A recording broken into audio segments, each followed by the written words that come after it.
The night is heavy and black, holding the breath of thousands of young men who sit awake in the velvet dark. Listen to the water. It sloshes against the great steel hulls of the transport ships in a slow, hypnotic rhythm. Rise and fall. Push and pull. It is the same gentle tide that has washed these shores for thousands of years, completely indifferent to the quiet anxieties resting upon it tonight. The air is cool, carrying the sharp, clean scent of salt and rain. Above, the sky is a thick, seamless blanket of clouds, hiding the stars and wrapping the English Channel in a deep, unbroken shadow. In the belly of the massive ships, there is no sleep. There is only the quiet, steady hum of waiting. In the dim, ruby glow of the holding areas below deck, boys who are barely out of school sit shoulder to shoulder. They are wrapped in heavy, rough olive-drab wool, the fabric holding the faint warmth of their bodies. If you listen closely, you can hear the soft, metallic clink of a brass buckle here, the slow tightening of a canvas strap there. But mostly, there is silence. It is a profound, shared silence. It is a monastery of youth, floating on the dark sea. A boy from a quiet farm in the American Midwest sits on a wooden bench, slowly lacing his heavy leather boots. He traces the coarse cotton of the laces with his thumb, feeling the textured weave, grounding himself in the simple, ordinary motion. He pulls them tight, makes a loop, pulls again. A rhythm. It is something he has done 1,000 times before in the quiet, frosty dawns of his childhood, preparing to walk out into a peaceful field of wheat. He lets out a long, slow breath, his shoulders dropping just a fraction as he ties the final knot. Deep in his breast pocket, pressed closely against the steady beating of his heart, rests a folded piece of paper. It has been taken out and put back so many times over the last few weeks that the creases have worn as soft as old cloth. He carefully draws it out into the faint red light. He doesn't need to read the words, he has memorized every curve of the ink. He traces the looping handwriting of his mother. In the shape of her letters, he sees the warm yellow light spilling from his kitchen window back home. He can almost smell the faint, sweet aroma of baking bread and the damp, rich earth of the garden after a summer rain. For a fleeting moment, he is not on a cold ocean in the dark. He is home. He is safe on the porch swing, listening to the crickets sing in the tall grass, feeling the gentle evening breeze on his face. He folds the letter gently, pressing his thumb against the paper as if trying to push the warmth of that memory directly into his chest. He tucks it back over his heart, a fragile, beautiful shield. Across the narrow, shadowy aisle, another soldier catches his eye. Neither of them speaks. Words are too heavy, too clumsy for this delicate hour. Instead, the second soldier reaches into his pocket and pulls out a solitary match. He strikes it against the wall. A tiny, brilliant flare of orange warmth blooms in the darkness. It illuminates their faces, soft, young, lined with a quiet, shared understanding. The soldier lights a cigarette, taking a slow, deep breath, and then hands it across the small space between them. The ember glows bright red as it is passed from hand to hand, a silent communion of brothers. In that tiny point of light, they find immense comfort. They are not alone. They have each other, bound together by the quiet twilight of this waiting room. Down the line, a man pulls a silver pocket watch from his trousers. He presses the small latch, and the lid pops open with a soft, satisfying click. Inside the lid is a small, black and white photograph of a smiling girl with dark hair pinned up in curls. He rubs his thumb gently over her image, feeling the smooth glass. He listens to the rhythmic ticking of the watch. Tick, tick, tick. It is steady, reliable, and perfectly in tune with his own heartbeat. He closes his eyes and pictures her standing at a train station, her hand waving, a promise of tomorrow. He closes the watch, letting the metallic click echo softly in his mind, a promise he intends to keep. The ships sway, a slow, rocking lullaby that lulls the mind into a state of quiet acceptance. The men adjust their helmets, feeling the cold, smooth steel resting against their foreheads. They carry so much physical weight: canvas packs, canteens of water, wooden stocks of rifles, heavy ammunition belts, but the heaviest thing they carry is their quiet anticipation. Yet, there is no panic in this space. There is only a deep, settling calm. A quiet surrender to the moment. An older medic, his face lined with a fatherly gentleness, moves slowly down the line. He doesn't speak, but he places a gentle hand on the shoulder of a trembling boy who looks no older than 17. The touch is incredibly light, lingering just long enough to say, "I am here. You are all right. I am looking out for you." The boy's breathing, previously shallow and quick, begins to slow and match the calm rhythm of the medic's presence. The simple, profound warmth of another human hand dissolves the chill of the air, leaving behind a quiet resilience. Then comes the soft murmur of instruction, passed down like a gentle breeze rustling through leaves. It is time. They rise together, a slow, unified movement of shadows in the red light.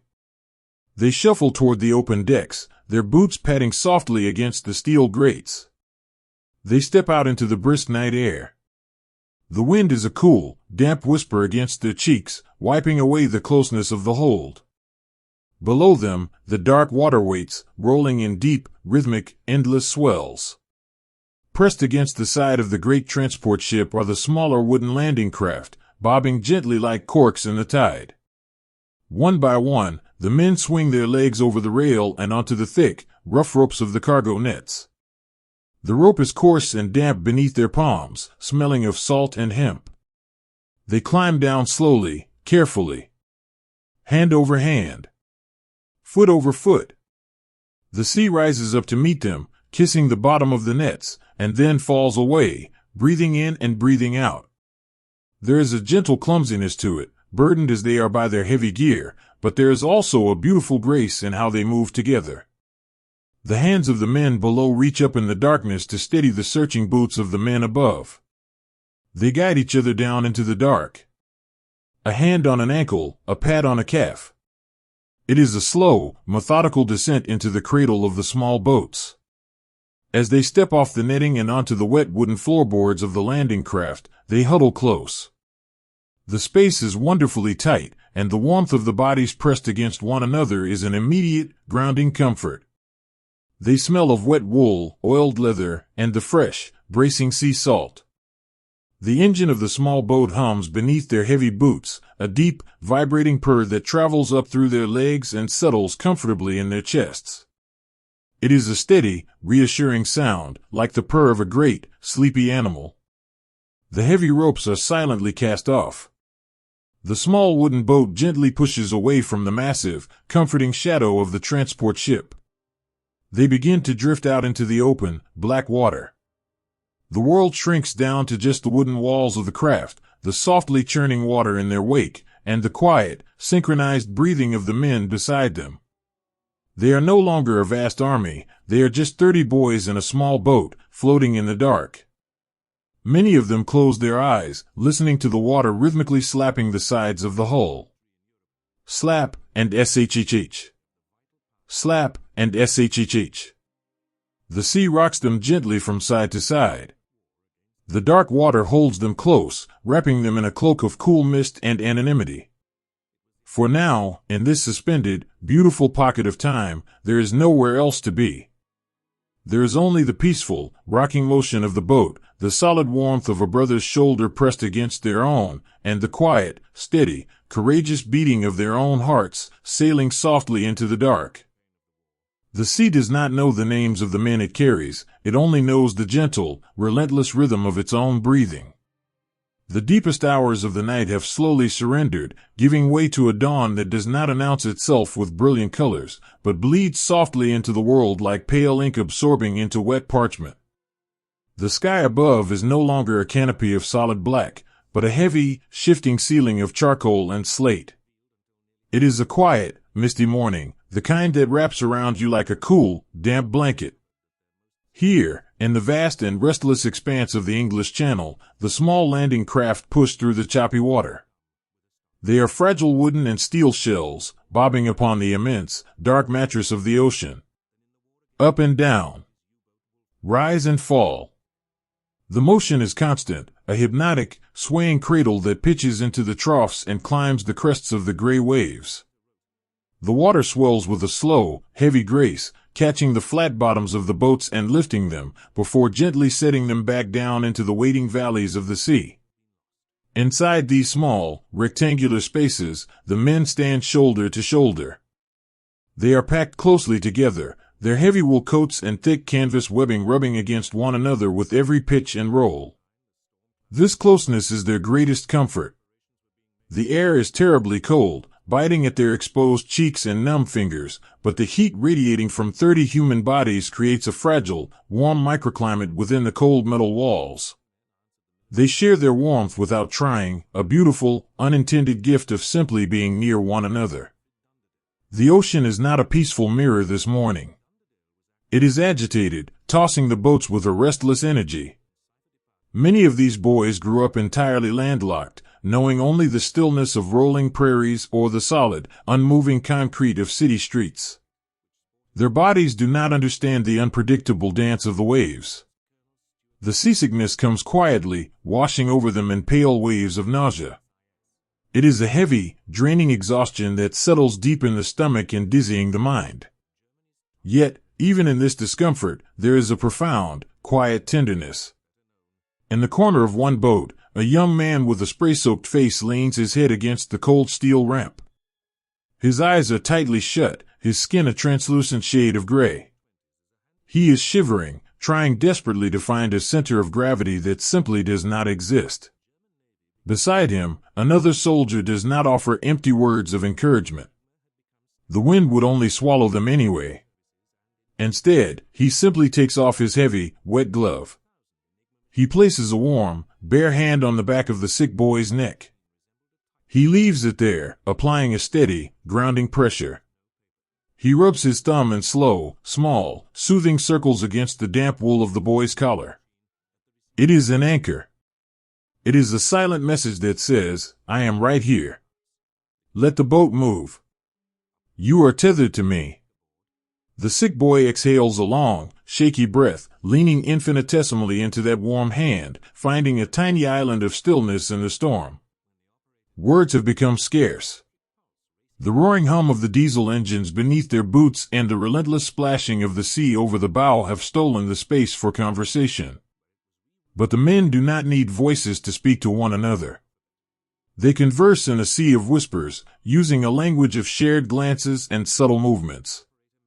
A soldier catches the eye of the man standing across from him. They have only known each other for a few months, brought together by circumstance, but in this gray morning light, they are closer than brothers.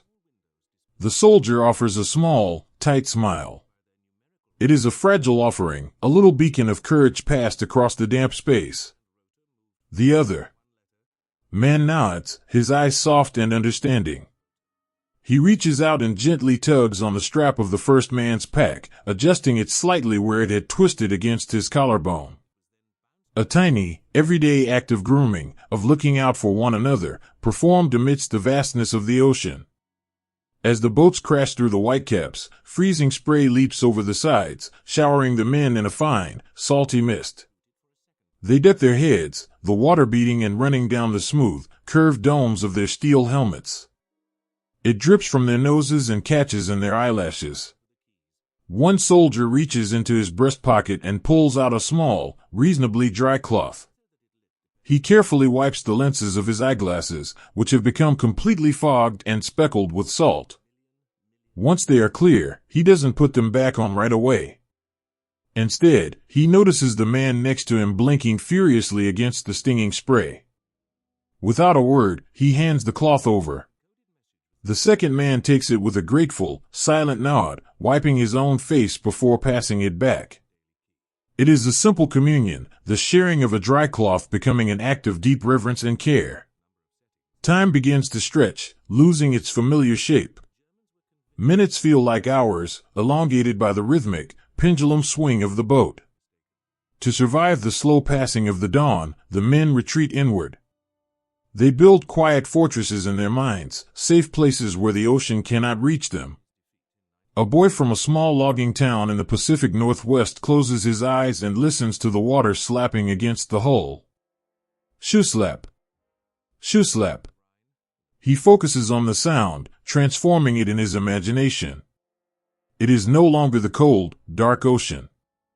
It is the sound of the wind moving heavily through the tops of the great pine trees behind his childhood home. He imagines the smell of the damp pine needles, the rich, dark soil, and the sweet smoke of a wood-burning stove. He breathes in the icy ocean mist, but in his heart, he is breathing in the forest. He lets the memory wrap around him, a protective cloak of green and brown, keeping his spirit warm while the sea wind pulls at his coat. All around the boat, you can see the quiet, subtle movements of silent prayers. Men clutch small, silver crosses hidden beneath their heavy coats. Fingers trace the familiar, comforting beads of rosaries, moving from one sphere to the next in a steady, calming rhythm. Their lips barely move, forming words of grace, of protection, of longing. They do not pray just for themselves. A man with lines of worry etched around his eyes looks at the young, fresh-faced boy standing in front of him. He silently asks the universe to shield that boy, to let him see the sun rise tomorrow. These unspoken prayers drift up from the landing craft, mingling with the sea spray and the low-hanging clouds, creating a soft and visible canopy of hope over the dark water. The light is growing now, very slowly. The world is transitioning from shades of night to a pale, milky gray. The silhouettes of the men gradually sharpen into detailed portraits. You can see the dark circles under their eyes, the nervous tension in their jaws, but also the resolute set of their shoulders. You can see the way they lean into the sway of the boat in perfect unison, a synchronized breathing that pulses through the entire craft. Someone pulls a single piece of hard peppermint candy from a pocket. It is unwrapped with painstaking care, the crinkling of the cellophane sounding remarkably loud in the quiet tension. The soldier breaks it in half with his thumb and offers a piece to his neighbor. The sharp, sweet taste of the peppermint bursts on their tongues, a sudden, bright shock of normalcy and comfort in a world that feels entirely surreal. They suck on the candy slowly, letting the sweet flavor distract their minds and settle their churning stomachs. There is an unspoken brotherhood here, forged not in anger or grand heroics, but in the quiet endurance of this cold morning. It is found in the way one man shifts his weight to give his neighbor an extra inch of standing room. It is found in the way they keep their weapons pointed carefully toward the floorboards, ensuring the safety of those pressed against them. It is found in the collective, steady rise and fall of their chests. The choppy English Channel continues its restless dance, tossing the small wooden boxes upon its waves. The shore is still hidden behind the veil of the morning mist, a mystery waiting in the gray distance. But inside the boats, the men have found a strange, beautiful peace in their shared vulnerability. They are tethered together by invisible threads of compassion and quiet resilience. They listen to the hum of the engine. They feel the rise and fall of the cold, dark water. They lean against the shoulders of their friends, drawing strength from the simple, miraculous fact that they are not alone. They sail forward through the mist, wrapped up in the gentle, protective blanket of a sea of whispers, letting the steady, rocking rhythm of the boat carry them slowly toward the dawn. Out of the gray, drifting mist, the edge of the world slowly opens its eyes. For hours, there has been nothing but the dark, rolling water and the heavy curtain of night. But now, the ocean breeze begins to shift, pushing and pulling at the thick fog that rests upon the English Channel. It moves in slow, sweeping wisps, tearing apart in soft patches to reveal the pale, waking sky. And there, resting on the horizon like a charcoal smudge against wet paper, is the land. It does not appear all at once. It reveals itself softly, a ghostly silhouette rising from the sea, silent and completely still. This is the coastline of Normandy. For months, the men in the small wooden boats have studied maps, memorized sand tables, and looked at grainy, black and white photographs until they could close their eyes and trace the contours of the shoreline in their minds. But looking at it now, in the quiet, pearlescent light of the early morning, it does not look like a map. It looks like a painting.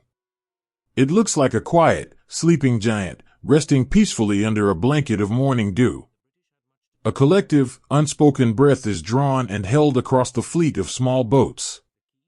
The rhythmic hum of the diesel engines continues, a steady purr that vibrates through the soles of their boots, but the human sounds, the shifting of weight, the rustle of wool, the soft clearing of throats, all fade away. The men turn their faces forward, letting the cold, salty mist wash over their cheeks. Their eyes are fixed on the distant bluffs. The cliffs rise up from the water, tall and imposing, yet softened by the distance and the fog. They are crowned with muted patches of green, the wild grass swaying gently in a wind the men cannot yet feel. The shore is completely quiet. There is no movement, no sound of industry, no disruption of the natural dawn. It is a deeply deceptive tranquility, a fragile silence that feels almost too heavy to carry. It feels as though if someone were to speak, if someone were to drop a helmet or call out a name, the spell would break and the giant would wake.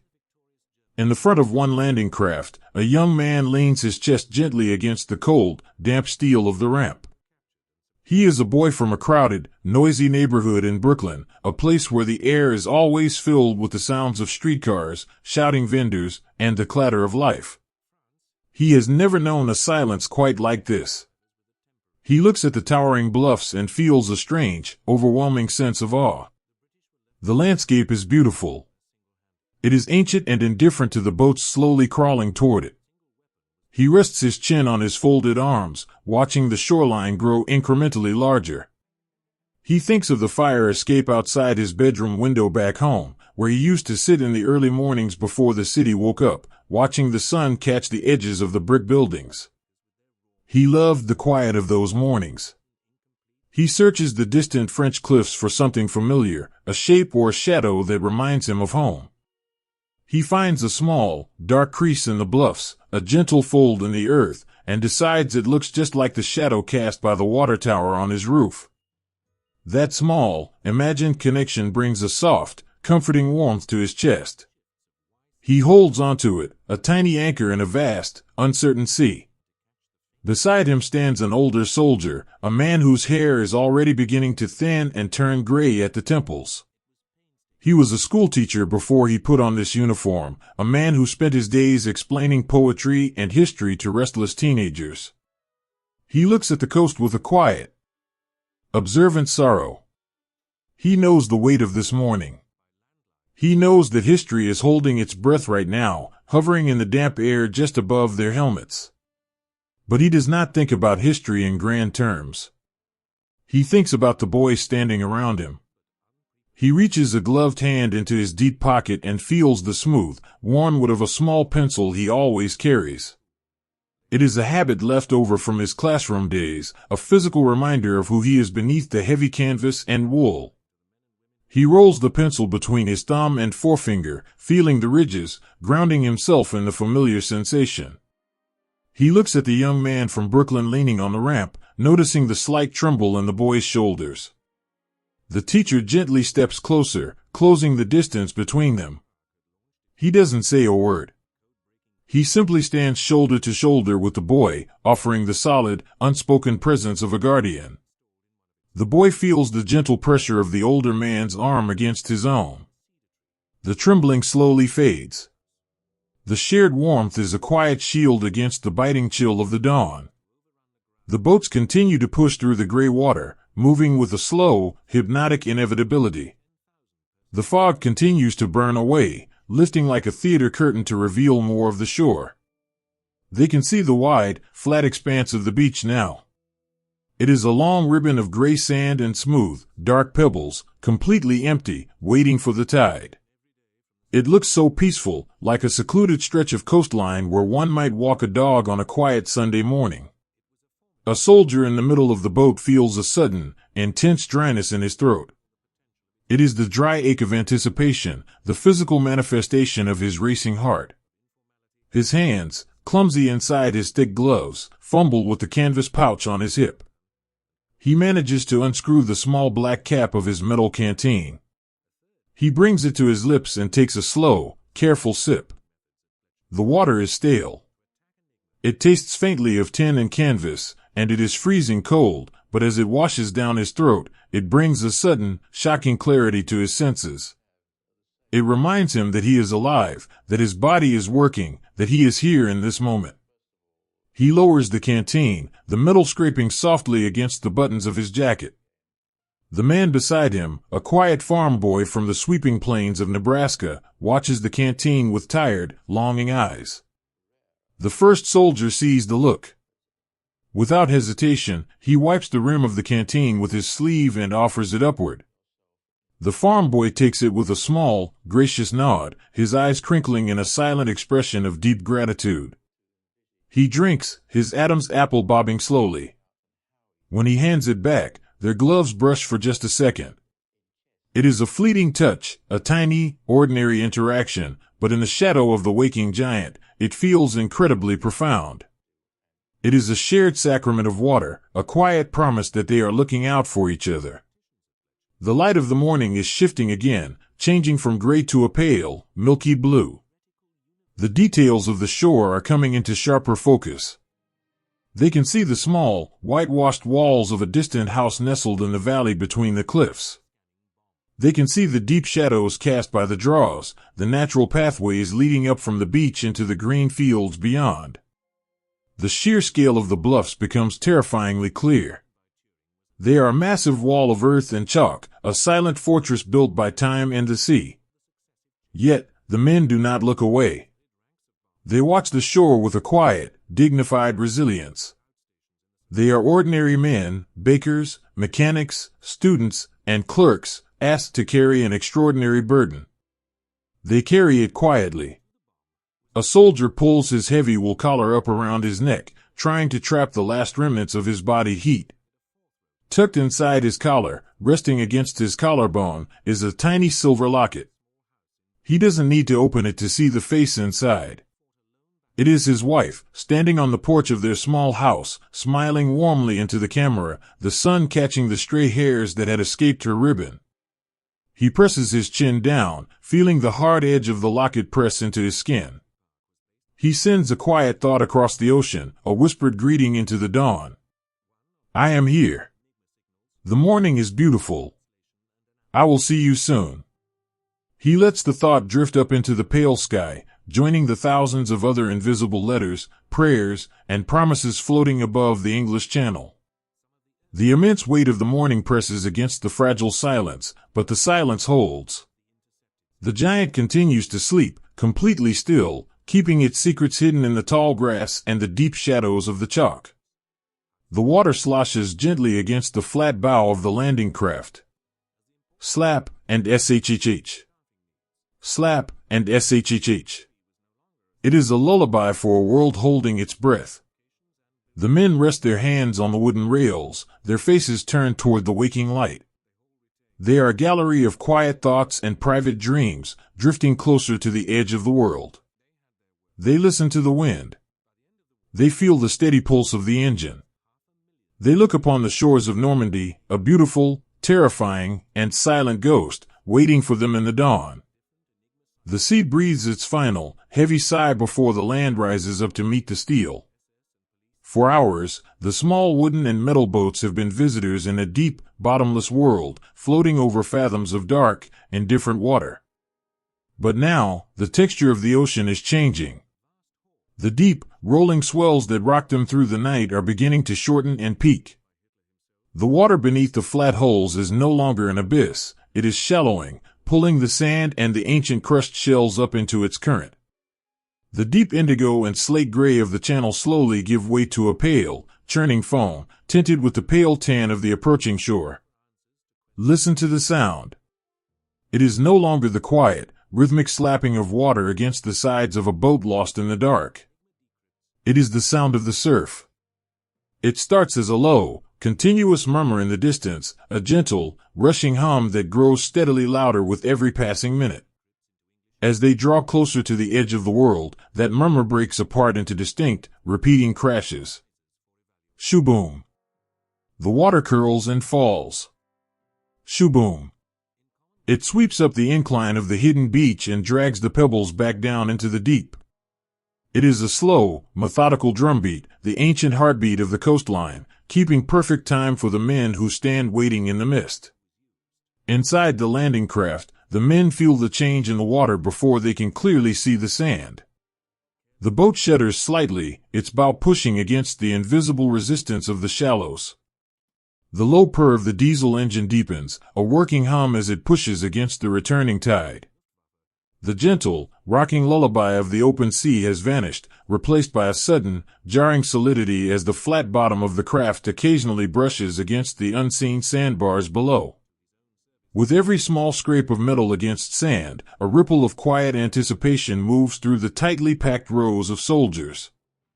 They are standing at the very edge of the threshold. The waiting, the endless hours of sitting in the dark, the crossing of the vast and lonely channel, it has all funneled down to this single, suspended moment in time. A young man from a quiet, dusty town in the southwest stands near the front. His hands are gripping the thick canvas strap of his pack. He does not realize how tightly he is holding on. The knuckles of his bare hands are pale, his fingers pressing so deeply into the coarse weave of the fabric that they ache. Back home, these same hands were used to the gentle work of shaping clay, spinning pottery wheels in the warm, dry air of a sunlit studio. He knows the feel of earth, of water, of things that can be molded and made beautiful. Now, his thumb traces the rough, industrial stitching of the webbing, finding a strange comfort in the simple, repetitive texture. He takes a slow, deep breath, pulling the cool, salted air deep into his lungs. He consciously forces his fingers to relax, uncurling them one by one. He lets go of the tension, allowing his hands to rest softly against the heavy wool of his coat. He will need his hands to be gentle soon. Beside him, a boy with soft, tired eyes reaches a hand deep into the pocket of his trousers. His fingers find a small, worn string of wooden beads. It is a rosary, a parting gift from his grandmother, who had pressed it into his palm with a quiet, tearful smile just before he boarded his train. The wood of the beads has been smoothed by the constant, nervous rubbing of his thumb over the last several months. Now, in the fading gray light of the dawn, he does not pull the rosary out. He keeps it hidden in the warm dark of his pocket, his thumb moving methodically from one small wooden sphere to the next. He matches the movement of his thumb to the rhythm of the crashing surf. A bead for the crest of the wave. A bead for the white foam. A bead for the drag of the pebbles. His prayer is not one of words. It is a silent, pulsing rhythm in his mind, a gentle hum of grace that wraps around his trembling heart. With every bead, he feels a tether connecting him to the small, sunlit kitchen of his grandmother's house, smelling the sweet yeast of baking bread and feeling the warm safety of her embrace. He holds that warmth against the biting chill of the ocean wind, a private shield of love in a world of cold steel. The air here smells different. It is no longer just the clean, sharp scent of the open ocean. It carries the earthy, grounded scent of the land. The men can smell the damp, crushed chalk of the bluffs, the tang of the wet sand, and the faint, bitter aroma of the kelp drying on the shingle. It is the smell of a new world, rushing out to greet them. As the shoreline comes into sharper focus through the lifting fog, the profound silence of the men deepens. They are looking at the very edge of the map, the place where the water finally ends. The wide, flat beach stretches out before them, an empty, tranquil expanse of gray and silver waiting beneath the waking sky. The towering bluffs cast long, cool shadows across the sand, keeping the morning hidden just a little while longer. In the center of the boat, a soldier adjusts the heavy metal helmet on his head. It feels incredibly weighty, a burden of iron pressing down on his brow. He tilts his head back just a fraction, looking straight up into the sky. The clouds are beginning to fracture, breaking apart into soft, feathery wisps. For a brief, magical second, a single, pale ray of morning light breaks through the gray canopy. It catches the mist hanging in the air, turning the water droplets into floating specks of gold. The soldier watches the light, letting it wash over his face. He closes his eyes and imagines he is lying on his back in the tall, sweet grass of his family's farm, watching the morning sun chase the shadows away from the barn. He lets out a slow, trembling sigh. The light fades as quickly as it came, hidden again by the shifting clouds, but he keeps the memory of its warmth tucked safely in his mind. The drumbeat of the surf is very loud now. The waves are curling and breaking right beside the small wooden walls of the boat.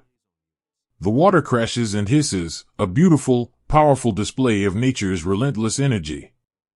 The men instinctively lean forward, their bodies anticipating the sudden stop. An older man, his face weathered by years of working under the open sky, turns his head slowly to look at the young soldier standing next to him. The boy's eyes are wide, fixed entirely on the approaching shore, completely unblinking. The older man knows that look.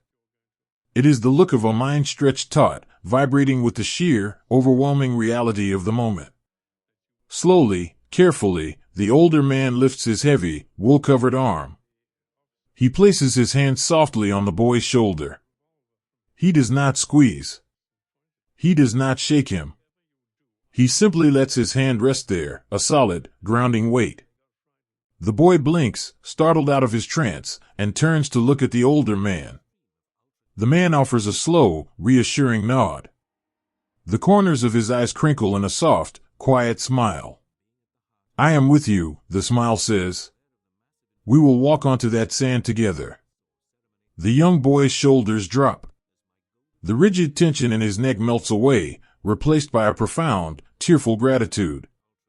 He nods back, returning the smile with a fragile, beautiful bravery. They are bound together now, not just by the uniforms they wear or the boat they stand in, but by the quiet, undeniable gravity of this shared threshold. They are a family forged in the cold morning mist, brothers who will carry the memory of this quiet crossing for the rest of their lives. The engine whines, a high, straining pitch as the front of the landing craft finally bites into the shallow sandbar. The boat lurches forward, sliding up the unseen incline of the beach, and comes to a slow, grinding halt. The rocking motion of the ocean completely ceases. For the first time in hours, the ground beneath their boots is entirely still. The stillness is shocking. It is a heavy, monumental pause, a breath held by the entire universe. The drumbeat of the surf continues around them, washing over the back of the boat, but the men themselves are frozen in a perfect, quiet tableau.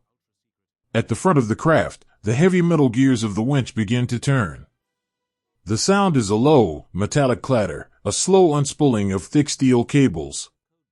It is a mechanical sound, yet it holds a strange, hypnotic grace. The tall, rectangular steel ramp that has shielded them from the sea begins to lean forward. No one speaks. No one rushes forward. They stand perfectly still, bathed in the quiet dignity of their own endurance. They watch as the heavy metal door slowly arcs downward, opening like a massive window into the morning.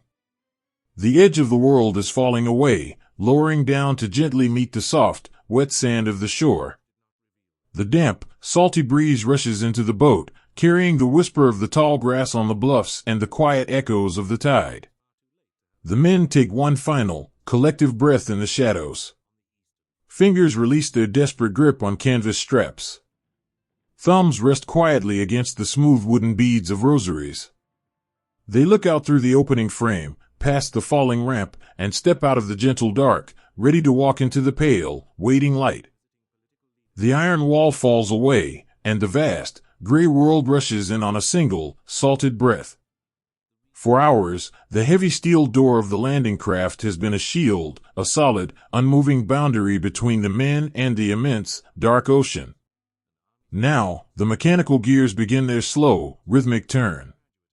The ramp does not crash or slam. It descends with a deliberate, groaning grace, arcing downward like a drawbridge opening into a new and entirely unknown reality. It settles into the churning shallows with a soft, heavy hiss, pushing a crescent of white, bubbling foam out into the pale morning. As the ramp lowers, the light of the dawn spills into the belly of the boat. It is a soft, milky light, filtered through layers of fog and sea mist. It touches the faces of the men one by one, illuminating the quiet, deeply held resolve in their tired eyes. For the first time, there is nothing standing between them and the shore. There is only the open air, the distant, crying seagulls tracing lazy circles in the gray sky, and the endless, rolling breath of the tide. In this suspended, fragile moment, time seems to lose its grip. The frantic, nervous energy of the night crossing dissolves into a slow, dreamlike clarity. Every movement becomes beautifully deliberate. Every sound is separated, distinct, and echoing. A soldier in the front row watches a single, heavy drop of condensation slowly slide down the smooth curve of the helmet in front of him. He watches it fall, catching a tiny, fragile glint of morning light before it lands softly on the damp canvas of a pack. The world has slowed to a crawl, granting them a final, profound heartbeat of stillness before they must step out of the shadows. A boy from the deep, quiet woods of Maine stands at the very edge of the ramp. He looks down at the water swirling over the rusted hinges. It is pale green and frothy, carrying small ribbons of kelp and the crushed, chalky remnants of ancient shells. He takes a breath that fills his lungs to the very brim, a breath of pure, cold ocean air. He thinks of the clear, freezing streams back home, the ones he used to wade into with rolled-up trousers on early spring mornings, feeling the smooth river stones beneath his bare feet. He closes his eyes for just a fraction of a second, finding his center, finding his quiet courage. And then, he steps forward. His heavy leather boot leaves the solid steel and sinks into the water. The cold is immediate, a sudden, breathless shock that sweeps up his legs. But it is not a violent cold, it is an all-encompassing, heavy embrace.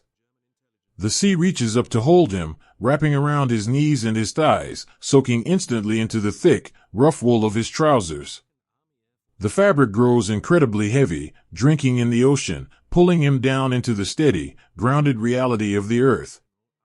Behind him, the others follow. They step off the ramp in a slow, rhythmic procession. Splash! Splash!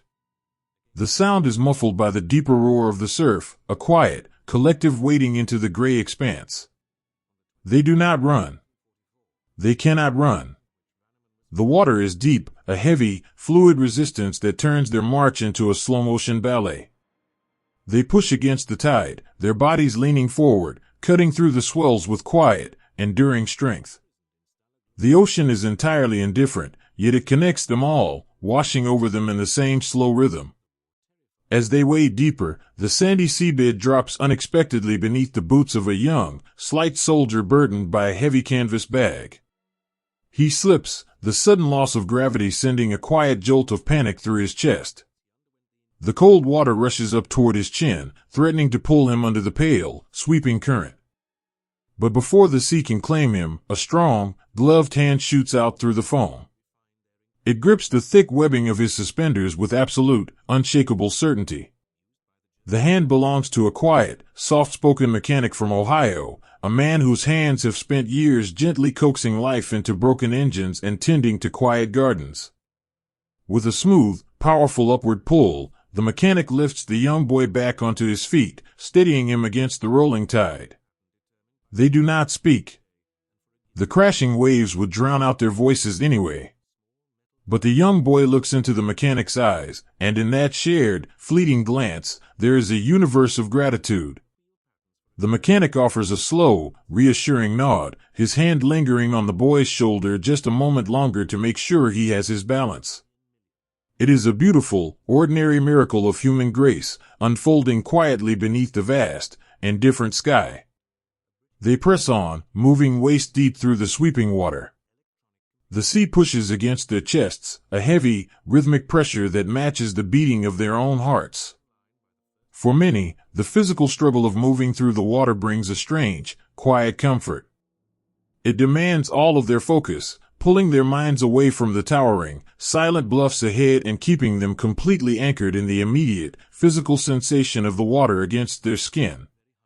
A father of two, whose hair has prematurely grayed at the temples, feels the icy water seep through the final, inner layers of his uniform. It touches his ribs, sending a deep shiver down his spine. But beneath those layers, safely sealed in a carefully folded wax paper wrapping, is a small, hand-drawn picture. It is a drawing of a yellow house with a crooked brown chimney and a bright, smiling sun, colored in soft wax crayons by his 5-year-old daughter. He can feel the slight rigidity of the paper pressing against his chest. As the freezing water surrounds him, he focuses entirely on that small square of warmth over his heart. He imagines the bright, primary colors of the crayons. He imagines the sweet smell of his daughter's hair and the soft, sleepy sound of her breathing when he would carry her upstairs to bed. The ocean is freezing, but his heart is wrapped in the invincible warmth of that small, perfect memory. He wades forward, letting the love in that drawing guide his heavy steps through the tide. The waves come in slow, rolling sets. When a swell rises, the men instinctively turn their shoulders, bracing against the push of the sea. They lean into the water, becoming part of the ocean's rhythm. Rise and fall. Push and pull. They are no longer a structured line of soldiers, they are a fluid, connected entity, swaying and breathing with the current. There is a profound, surreal beauty to it all. The mist still clings to the surface of the water, swirling around their waists like pale, floating silk. The sky above is a vast, open dome of soft, muted gray. The only sounds are the deep, resonant crash of the waves and the slow, heavy splashing of thousands of boots dragging through the submerged sand. It is as if the entire world has been submerged in water, slowing every movement, hushing every sound, turning the morning into a slow, waking dream. A soldier near the edge of the group pauses for a single, quiet moment.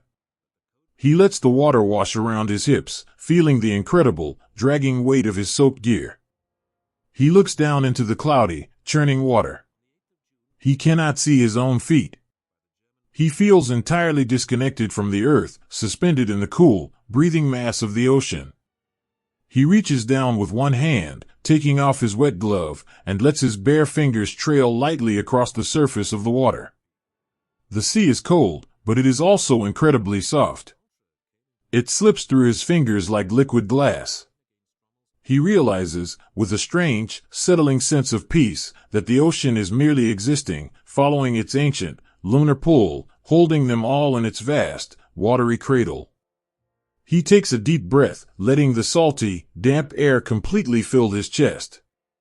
He looks to his left and to his right, seeing the faces of the men beside him. Their helmets are wet with sea spray, their expressions set in lines of quiet concentration. They are entirely ordinary men, bakers, farmers, students, and fathers, placed in an incomprehensible moment, and yet they are moving forward with a beautiful, unassuming dignity. They do not look like conquerors. They look like brothers, walking together through a cold, quiet morning. The dry shore is still a long way off. The stretch of water between the lowered ramps and the gray sand feels like a small ocean unto itself. But the boats are empty now. The steel doors have delivered them to the edge, and the men have stepped through the threshold. They are fully enveloped in the chilling, sweeping embrace of the sea. They lean forward, feeling the unseen sand shift and settle beneath their heavy boots with every painstaking step. They let the water hold their weight, letting the rhythm of the surf become their own internal metronome. They carry their private fears, their folded letters, their lucky charms, and their quiet, enduring love deep within their soaked coats. And together, in the gentle, mist-covered morning, they wade slowly, gracefully, into the breath of the tide. The sea does not rush, it simply waits, folding around the men in a heavy, liquid embrace. To step off the edge of the metal ramp is to leave the world of the waking and enter a slow, quiet dream. The water of the English Channel is completely indifferent, yet it commands every ounce of their attention. As the men wade out into the churning shallows, the ocean rises up to meet them, swallowing their heavy boots, their canvas leggings, their rough wool trousers. The water is incredibly cold, a deep, penetrating chill that steals the breath from their lungs in a single, sharp gasp. But very quickly, that initial shock softens. The cold deepens into a numb, creeping heaviness that wraps around their legs like a thick, weighted blanket. They are carrying so much. On their backs are heavy canvas packs filled with extra socks, dry rations, folded blankets, and small, precious tins of shaving soap.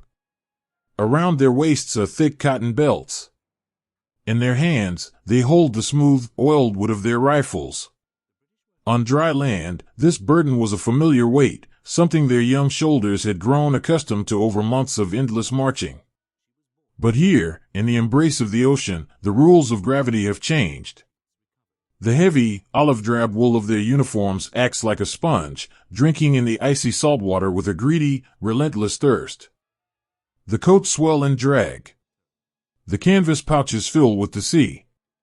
Every ounce of gear seems to double, then triple in weight. They are no longer walking, they are pushing against a massive, fluid wall. It is a slow, surreal march. Time stretches out, elongating every movement until the world appears to be moving in a beautifully tragic slow motion. A young man from a quiet, sweeping farm in Ohio leans his entire body forward, pressing his chest against the water. He lifts his right leg. It takes an agonizing amount of effort, his thigh burning with the strain of pulling his waterlogged boot free from the shifting, hidden sands below. He places it forward, the water parting in a slow, frothy circle around his knee. He shifts his weight, finding his balance on the unseen floor of the sea, and then begins the monumental task of lifting his left leg. Step. Pause. Breathe. Step. Pause. Breathe. It is a hypnotic, exhausting rhythm. The water sloshes against their waists, a constant, rhythmic push and pull. When a wave rolls in from the deep, the water level rises to their chests, threatening to lift them off their feet entirely. They instinctively widen their stances, dropping their shoulders, becoming heavy, becoming part of the ocean itself. They ride the swell, letting the water wash over their heavy jackets, and when the wave passes, they lean forward and take another step. The ocean feels like a vast, cold barrier, testing their endurance with every inch of ground they claim. But strangely, in this suspended pocket of time, the water also acts as a shield. It muffles the sounds of the world. The chaotic, mechanical noises of the landing craft behind them fade into a dull, distant hum. All they can hear is the roaring, rushing hiss of the surf in their ears, and the ragged, collective breathing of the men around them. It is a deeply intimate sound. Small, white clouds of breath bloom in the cold morning air, rising from the lips of hundreds of men, ascending together into the gray mist. For many, the sheer physical exertion becomes a kind of sanctuary. It requires so much concentration just to stay upright, just to move forward, that there is no room left in the mind for fear. A quiet, bespectacled boy who spent his childhood reading thick, dusty novels in a warm public library closes his eyes as he pushes through the swells. He cannot see the distant, gray stretch of the beach. He doesn't want to look at the towering, silent bluffs. Instead, he focuses entirely on the sensation of the water against his chest. He imagines he is back in his hometown on a deep, silent January morning. He imagines he is wearing his thickest winter coat, the one with the corduroy collar, and he is pushing his way through waist-deep snowdrifts to get to the corner store.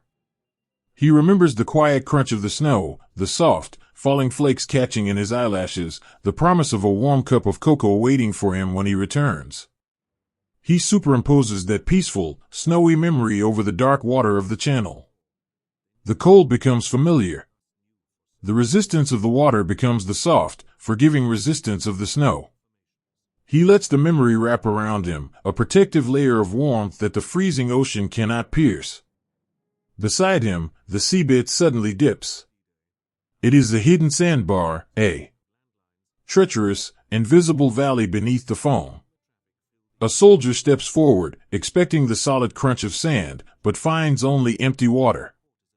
He drops abruptly, the ocean swallowing him up to his chin. The sudden shock of the freezing water against his neck sends a jolt of pure, breathless panic through his chest. His heavy boots scramble wildly against the loose, shifting sand at the bottom of the trench. The weight of his soaked gear threatens to pull him under, dragging him down into the pale green dark. But he does not fall. Before the water can rise over his mouth, a hand reaches out. It is a thick, calloused hand, wrapped in a wet leather glove. It grabs the heavy canvas strap crossing the falling soldier's chest. The hand belongs to an older man, a quiet carpenter who knows the value of a solid grip and a steady foundation. The carpenter plants his own feet firmly in the shallower sand, locking his knees, and pulls upward with a slow, powerful, unyielding strength. He holds the younger man there, suspended against the pull of the tide, until the boy's boots find a solid ridge of sand.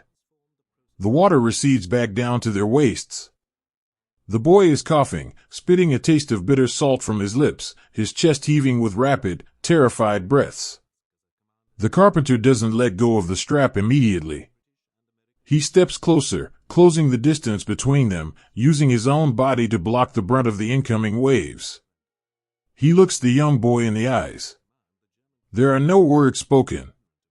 The crashing surf would only wash them away. But the carpenter gives a slow, firm nod. Breathe, the nod says. I have you. We are going together. The boy's breathing slowly returns to a steady rhythm. He nods back, his eyes wide with a profound, unspoken gratitude. The carpenter releases the strap, giving the boy's shoulder a gentle, affirming pat, and together, they turn back toward the shore, taking the next step into the heavy water. It is an everyday heroism, completely invisible to the rest of the world, quietly unfolding beneath the vast, indifferent sky. They press on. The ocean is a heavy, clinging garment, trying to anchor them to the deep. They lean so far forward they look as though they are bowing to the unseen shore. Their knuckles are white as they grip the wet wood of their rifles, holding them high across their chests to keep the delicate mechanisms away from the salt and the sand. Deep inside the breast pocket of a tall man from the sweeping plains of Nebraska, a letter rests against his rapidly beating heart. He had folded it 3 times and wrapped it carefully in a piece of oiled canvas before he even boarded the ship. It is a letter from his wife, written in a soft, looping script on pale blue paper. As the freezing water laps against the middle of his ribs, he is profoundly aware of the exact waterline on his body. He watches the swells carefully. When a wave rolls high, he arches his back, rising up on the toes of his heavy boots, lifting his chest toward the gray sky just enough to keep the water from reaching that pocket. He does not care about the cold soaking into his bones. He does not care about the exhausting, agonizing weight of his jacket. His entire universe has narrowed down to protecting that small square of paper. It holds her words. It holds the scent of the lavender soap she keeps in the linen closet. It holds a promise of a future that exists far away from this cold, gray morning. He carries that letter the way one might carry a fragile, lit candle through a storm. With every agonizing step through the drag of the tide, he is walking toward her. The progress is incredibly slow. To watch them from afar is to watch a living painting, a slow-motion migration of souls emerging from the sea. They look so small against the vastness of the water and the looming shadows of the cliffs ahead. Yet, there is an immense, quiet dignity in their struggle. They do not turn back. They do not surrender to the heavy, pulling arms of the ocean. Slowly, imperceptibly at first, the water begins to release its grip. The deep, waist-high drag becomes a knee-high churn. The ocean is shedding them, letting them go inch by inch. The water here is different. It is thick with the churning sand, turning the pale foam into a soft, earthy brown. The heavy swells break and dissolve into rushing, flat sheets of water that sweep past their calves and pull back toward the deep. As the water drops below their knees, the true weight of their saturated clothing hits them with a sudden, crushing force. Without the buoyancy of the deep water to support them, their coats feel like armor forged from lead. Their boots, filled to the brim with seawater and sand, are incredibly heavy blocks attached to their weary legs. They are stumbling now, their bodies completely drained by the long, surreal march through the heavy water. They stagger forward, their heads down, their breath coming in visible, exhausted, ragged clouds. They look like men waking from a long, incredibly deep sleep, their bodies stiff and unresponsive. But the sand is beneath them. It is no longer shifting and hiding beneath the dark waves. It is solid. It is the earth. They drag their feet through the final, shallow hisses of the surf. The water pulls at their heels one last time, a gentle, sighing retreat, as if whispering a quiet goodbye. They have crossed the threshold. They have carried their fears, their fragile memories, and their quiet brotherhood through the heavy water, stepping out of the cold, liquid dream and onto the pale, waiting shores of a new world. The earth finally rises to meet them, offering a harsh but beautifully solid bed of cold, smooth stones. The heavy water has finally let them go. As the men drag their saturated boots out of the dragging, foaming shallows, the sound of their movement changes. It is no longer the deep, liquid splashing of the ocean. It becomes a heavy, scraping crunch. They have reached the shingle. It is a steep, rising bank made entirely of millions of loose, smooth pebbles, polished into perfect ovals by centuries of crashing waves. To legs that have just waded through a freezing, heavy sea, this bank looks like a mountain. But it also looks like a sanctuary. Every step up the shifting stones is a profound negotiation with gravity. The wet wool of their uniforms hangs upon them like leaden armor. The water pours from their pockets, draining from the canvas webbing, returning to the sand in small, weeping streams. They lean entirely forward, dropping to their hands and knees, using their freezing, bare fingers to dig into the cold, shifting pebbles. They do not walk up the shingle, they crawl. They pull themselves onto the shore with a slow, desperate, and beautiful determination. When they finally reach the crest of the stones, just beneath the shadow of the seawall, they collapse. It is not a sudden fall, but a slow, graceful folding of exhausted bodies. Knees give way. Shoulders drop. Heavy, wet helmets rest heavily against the gray earth. For the first time since they boarded the ships in the dark, they are completely still. They do not have to balance against the rocking of a boat. They do not have to push against the heavy wall of the tide. The ground beneath them does not move. It is solid. It is real. Listen to the breathing. It is the only sound that matters now. It is a ragged, collective chorus of exhaustion. Chests heave under the weight of wet canvas. Breath plumes into the freezing morning air in soft, white clouds, mingling and weaving together before disappearing into the mist. Slowly, minute by minute, the frantic, panic breathing of the water crossing begins to calm. It deepens. It finds a steady, grounding rhythm. The stones are freezing. They have been chilled by the night air and the ocean spray, holding the deep, biting temperature of the sea. But to the men lying upon them, they feel like the most welcoming hearth. A young boy, barely 19, lies flat on his stomach, his cheek pressed firmly against the gray pebbles. He turns his head slowly, feeling the smooth, polished texture of the stones against his cold skin. He opens his eyes, his vision narrowed down to a tiny, miniature landscape of pebbles just inches from his face. They are beautiful, he realizes. They are a mosaic of pale grays, muted blues, and soft, chalky whites. He slowly reaches out with a trembling, numb finger and traces the curve of a single, perfectly round stone. It is smooth, like a piece of sea glass, stripped of all its rough edges by the endless patience of the water.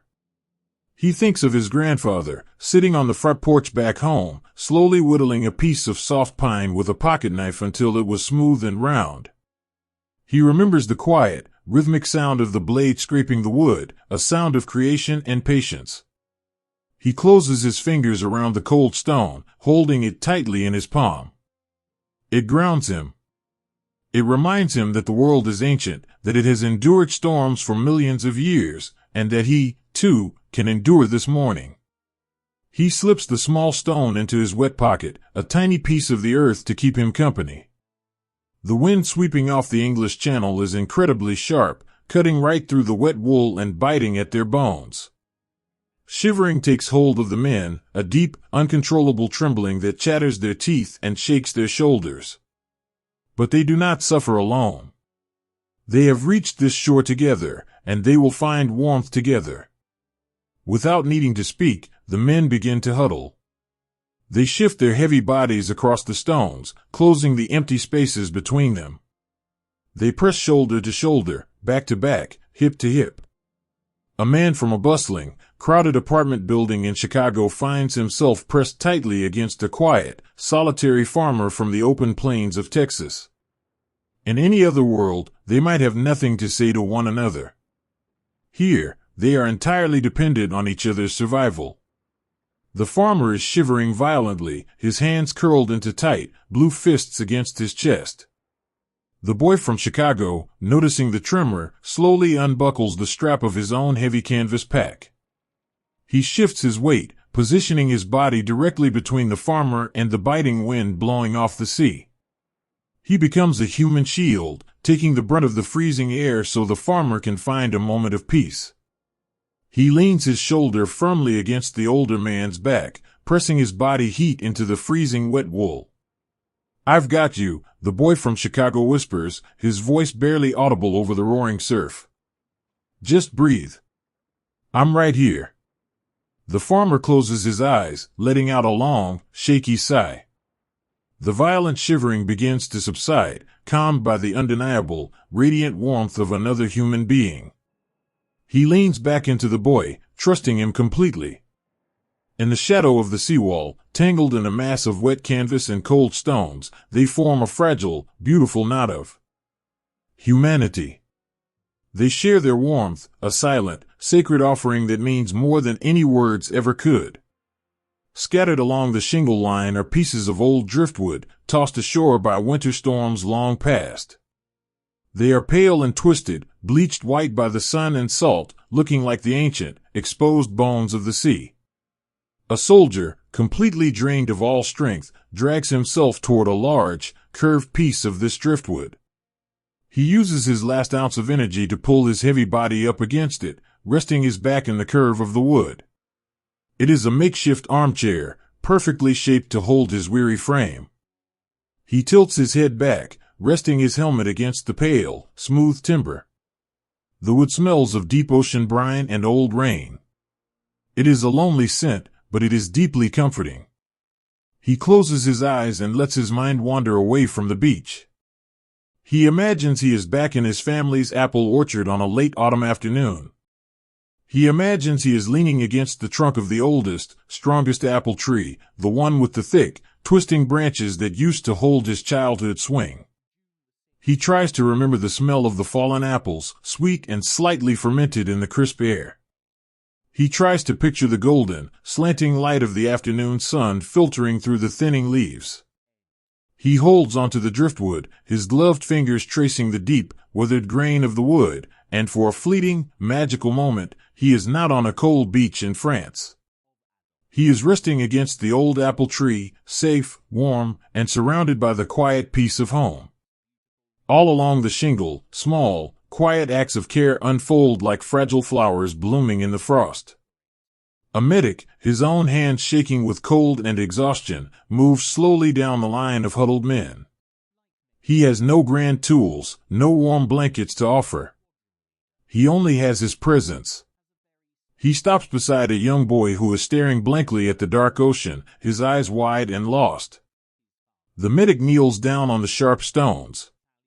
He slowly reaches out and gently unties the boy's helmet strap, which has become twisted and is biting deeply into his neck. The medic's touch is incredibly soft, practiced, and deeply paternal.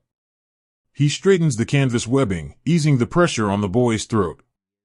"There you go," the medic whispers, his voice a low, soothing hum. "That's a little better, isn't it?"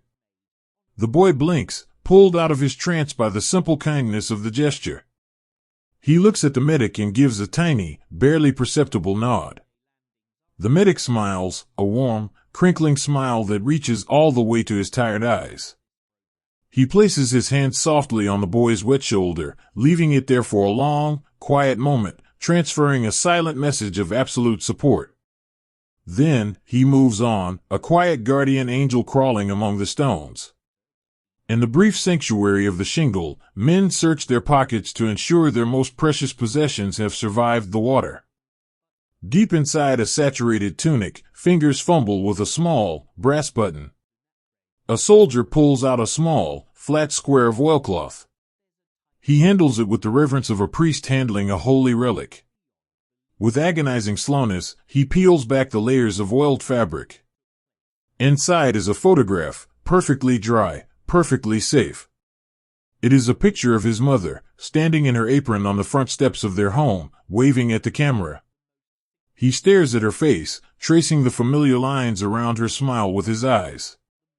The sight of her brings a sudden, intense warmth to his chest, a feeling so profound it brings tears to his eyes. The tears mingle with the sea spray on his cheeks. He does not wipe them away. He simply looks at the photograph, drawing an invisible, unbreakable line of love across the vast ocean that separates them. He carefully folds the oilcloth back around the picture, sealing it tight, and places it back over his heart. He is ready now. As long as she is safe in his pocket, he can endure the mourning. The embrace of the stones is not a permanent home. It is a fleeting, desperately needed pause at the very edge of the world. The men know they cannot stay here forever. But for this quiet, suspended hour, they allow themselves to rest. They listen to the rhythmic, ancient crashing of the surf behind them, a sound that no longer holds the terror of the crossing, but instead acts as a soothing, steady metronome for their recovery. They lie against the earth, letting the smooth pebbles hold their weight. They lean against the driftwood, dreaming of apple trees and quiet porches. They press their bodies together, sharing the beautiful, fragile warmth of their own breathing. They are a ribbon of quiet resilience, stretched out along the edge of the gray water, gathering their strength in the gentle, unforgiving, and perfectly solid embrace of the stones. Even in the deepest of shadows, human kindness will always find a way to light a quiet, beautiful flame. The shore is a vast, gray tapestry of exhausted men and whetstone, caught between the heavy, breathing ocean and the silent, towering bluffs. The air is thick with the mist and the deep, resonant drumbeat of the crashing surf. For the soldiers huddled against the shingle, the world has shrunk to the few inches of cold pebbles beneath their faces and the shivering shoulders of the men pressed against them. It is a place of profound overwhelm, where the sheer scale of the morning threatens to swallow the spirit entirely. But if you look closely, moving through the gray light, there are figures who do not seem bound by the heavy gravity of the beach. They walk differently than the rest. They do not carry the heavy, oiled wood of rifles, nor do they lean forward into the wind with the tense, coiled energy of men preparing to climb. Instead, they move with a slow, deliberate grace. Slung across their shoulders are simple canvas satchels, painted with the stark, pure symbol of a red cross. These are the medics. In a world that feels entirely made of iron and stone, they are the quiet, unarmed ambassadors of mercy. Watch one as he moves along the water's edge. He is a young man, perhaps a baker or a student of literature in the life he left behind. His uniform is just as soaked, his boots just as heavy with the sea, but his hands are incredibly steady. He does not run. He walks with a calm, purposeful rhythm, his eyes scanning the huddled shapes on the stones not with fear, but with a deep, seeking compassion. He stops beside a boy who is curled tightly into himself, his face hidden behind his arms, overwhelmed by the deafening roar of the ocean and the crushing weight of the unknown. The medic does not shout over the wind. He simply kneels. He lowers his own body down to the cold stones, bringing himself to the boy's level. Slowly, gently, he reaches out a warm, bare hand and places it firmly on the boy's trembling shoulder. "I am here," the medic whispers, his voice a low, soothing hum that somehow cuts through the noise of the surf. "You are not alone. I am right here with you." The boy slowly lowers his arms. His eyes are wide, filled with a quiet, desperate panic. The medic does not look away. He meets their gaze with an expression of absolute, unwavering calm. He reaches into his canvas bag and pulls out a small metal canteen. He unscrews the cap and pours a tiny amount of fresh water onto a clean, white cloth. With the utmost tenderness, the medic reaches forward and wipes the stinging salt and wet sand from the boy's pale cheeks. The touch of the cool, fresh water is a revelation. It is a sensation of home, of quiet mornings at a porcelain sink, of safety. The boy closes his eyes, leaning infinitesimally into the gentle pressure of the cloth. As the medic carefully cleans his face, the frantic, shallow breathing of the young soldier begins to slow. His chest rises and falls with a deeper, more natural rhythm. In the span of a few quiet minutes, the medic has built an invisible, protective wall around them. For that brief moment, the war does not exist. The beach does not exist. There is only the soft cloth, the fresh water, and the deeply comforting presence of a friend. Further down the line of driftwood and pebbles, an older medic sits cross-legged on the sand. His hair is thinning, and the lines around his eyes speak of a life spent caring for others, perhaps as a small-town doctor who used to make house calls in the quiet dead of night. He is sitting beside a soldier who is simply too exhausted to take another step, a man whose spirit has been temporarily drained by the heavy water. The older medic does not offer bandages or medicine, for there are no physical wounds to tend to here. The ache is entirely within. Instead, the medic simply offers his company. He notices the soldier's hands are shaking violently, blue from the freezing sea. Without a word, the medic takes his own dry, woolen gloves from his pockets.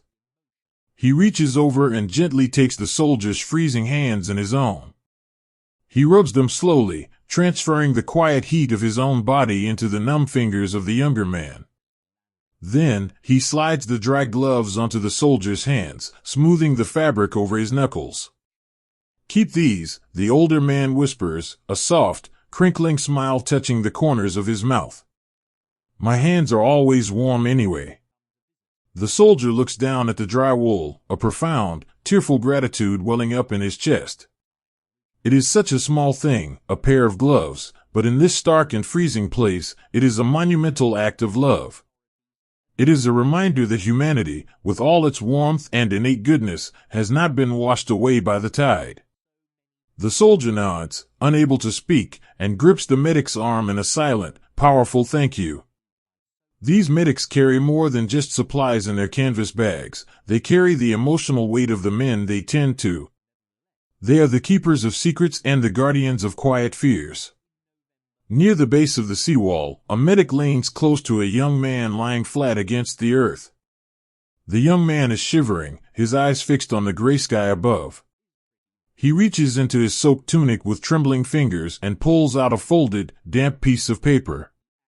It is a letter, the ink slightly blurred by the ocean water, but the words are still there.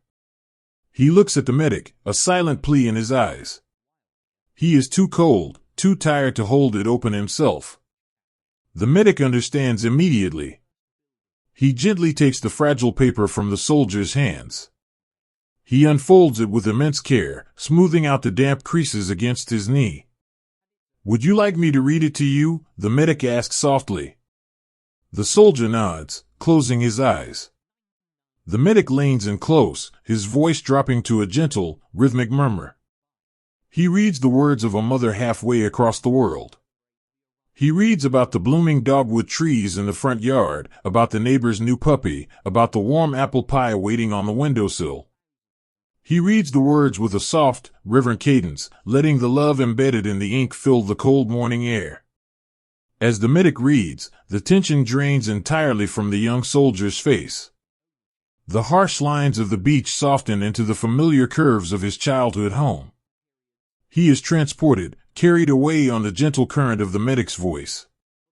When the letter is finished, the medic carefully folds it back into a small square and tucks it safely back into the soldier's breast pocket, patting it gently right over his heart. "She is waiting for you," the medic whispers. "And you will see those trees again." All across the vast, gray expanse of the shore, these tiny sanctuaries of grace are being built and rebuilt, minute by minute. The medics move like quiet lanterns in the fog, shedding a soft, warm light wherever they kneel. They are unarmed, carrying no defense but their own boundless empathy. They touch foreheads to check for fever, they share their last drops of fresh water, they hold trembling hands until the shaking stops, and they listen to whispered fears without a trace of judgment. They are the gentle hands of mercy, weaving a fragile but unbreakable thread of humanity through the overwhelming cold. As the morning slowly stretches on, and the men on the shingle begin to gather their strength to move forward, they carry the warmth of these medics with them. They carry the memory of a soothing voice, the comfort of a dry glove, the grounding touch of a hand on a shoulder. The ocean continues its heavy, ancient rhythm against the sand. The wind continues to sweep through the wild grass on the bluffs. But the beach is no longer just a place of iron and stone. It has been blessed by the quiet, everyday heroism of men who chose to heal rather than harm. It has been softened by whispers of comfort and the profound, enduring grace of human kindness shining softly in the mist. The world has flattened down to a single, quiet plane of existence, caught softly between the solid earth and the pale, drifting sky. Here, at the base of the massive bluffs, the men are no longer wading through the heavy, dragging water, nor are they clustered in the wet, shifting embrace of the shingle. They have moved forward, just a few precious yards, and pressed themselves entirely flat against the cold, gray sand. They have surrendered to gravity, dropping their heavy packs and lowering their exhausted bodies until there is nothing left to do but breathe. They are trying, with a quiet and beautiful desperation, to become one with the earth. The sand beneath their cheeks is coarse. It is a vast, ancient mosaic made of millions of tiny, broken shells, crushed pebbles, and soft, eroded chalk washed down from the cliffs above. It is damp from the morning mist and the heavy, retreating tide. It is freezing against their wet wool coats, creeping through the heavy fabric and touching their skin with an icy breath. Yet, in this strange and suspended hour, the cold sand is also deeply, profoundly comforting. It does not move. It does not sway like the wooden boats, or pull and tear like the ocean currents. It is perfectly solid. It simply holds them, a silent, unwavering cradle at the edge of the world. Above them, the sky is vast, heavy, and completely indifferent to the men resting on the shore. It is a sweeping, endless canvas of slate gray and pearl, heavy with unfallen rain and low-hanging fog. It feels incredibly close this morning, like a physical weight gently pressing down upon their backs. The men lie on their stomachs, their helmets pushed back slightly, and look up into this infinite ceiling. The clouds drift by in slow, lazy ribbons, completely undisturbed, following the ancient paths of the wind.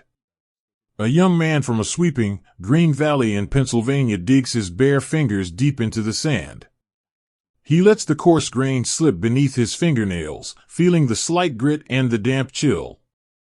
He closes his eyes and focuses entirely on this simple, tactile sensation. In the quiet sanctuary of his mind, the damp sand of the French beach begins to transform. It softens. It deepens. It becomes the rich, dark, fragrant soil of his family's garden back home.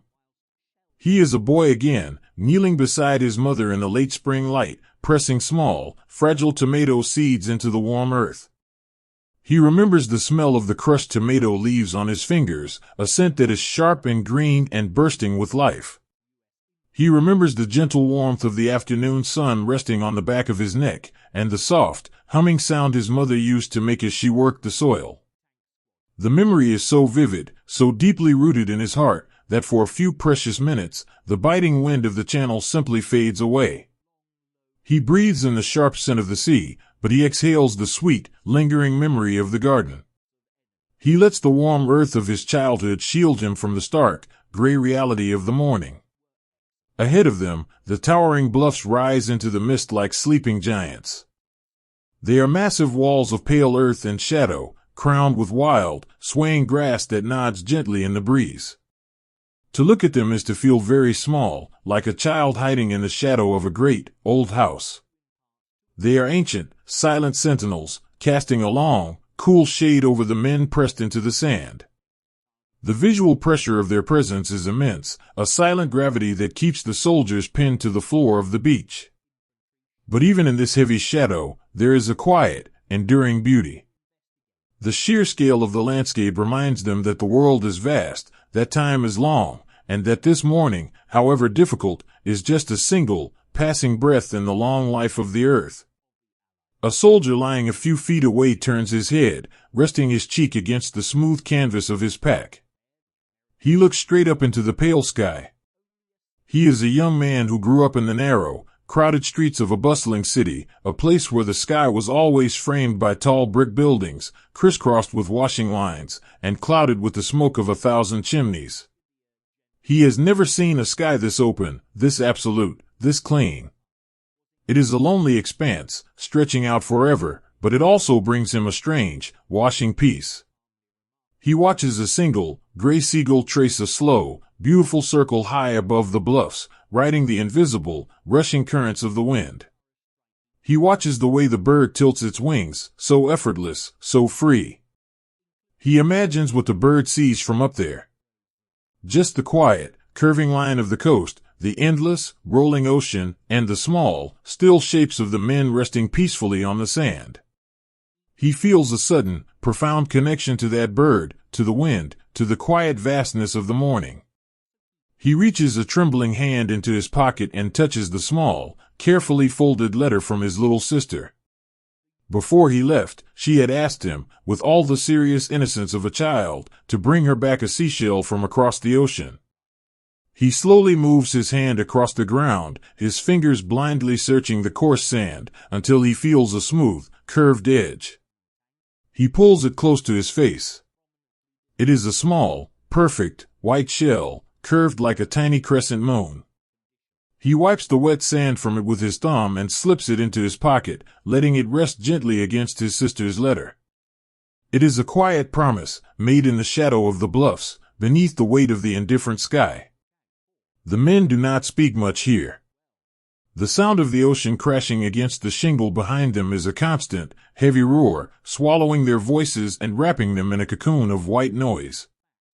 But they do not need words to speak to one another. They are bound together by the shared weight of the sky and the cold, unyielding embrace of the sand. They lie shoulder to shoulder, a long, quiet line of breathing souls against the gray earth. An older soldier, a man with quiet, tired eyes who used to work the timber mills in the Pacific Northwest, shivers violently.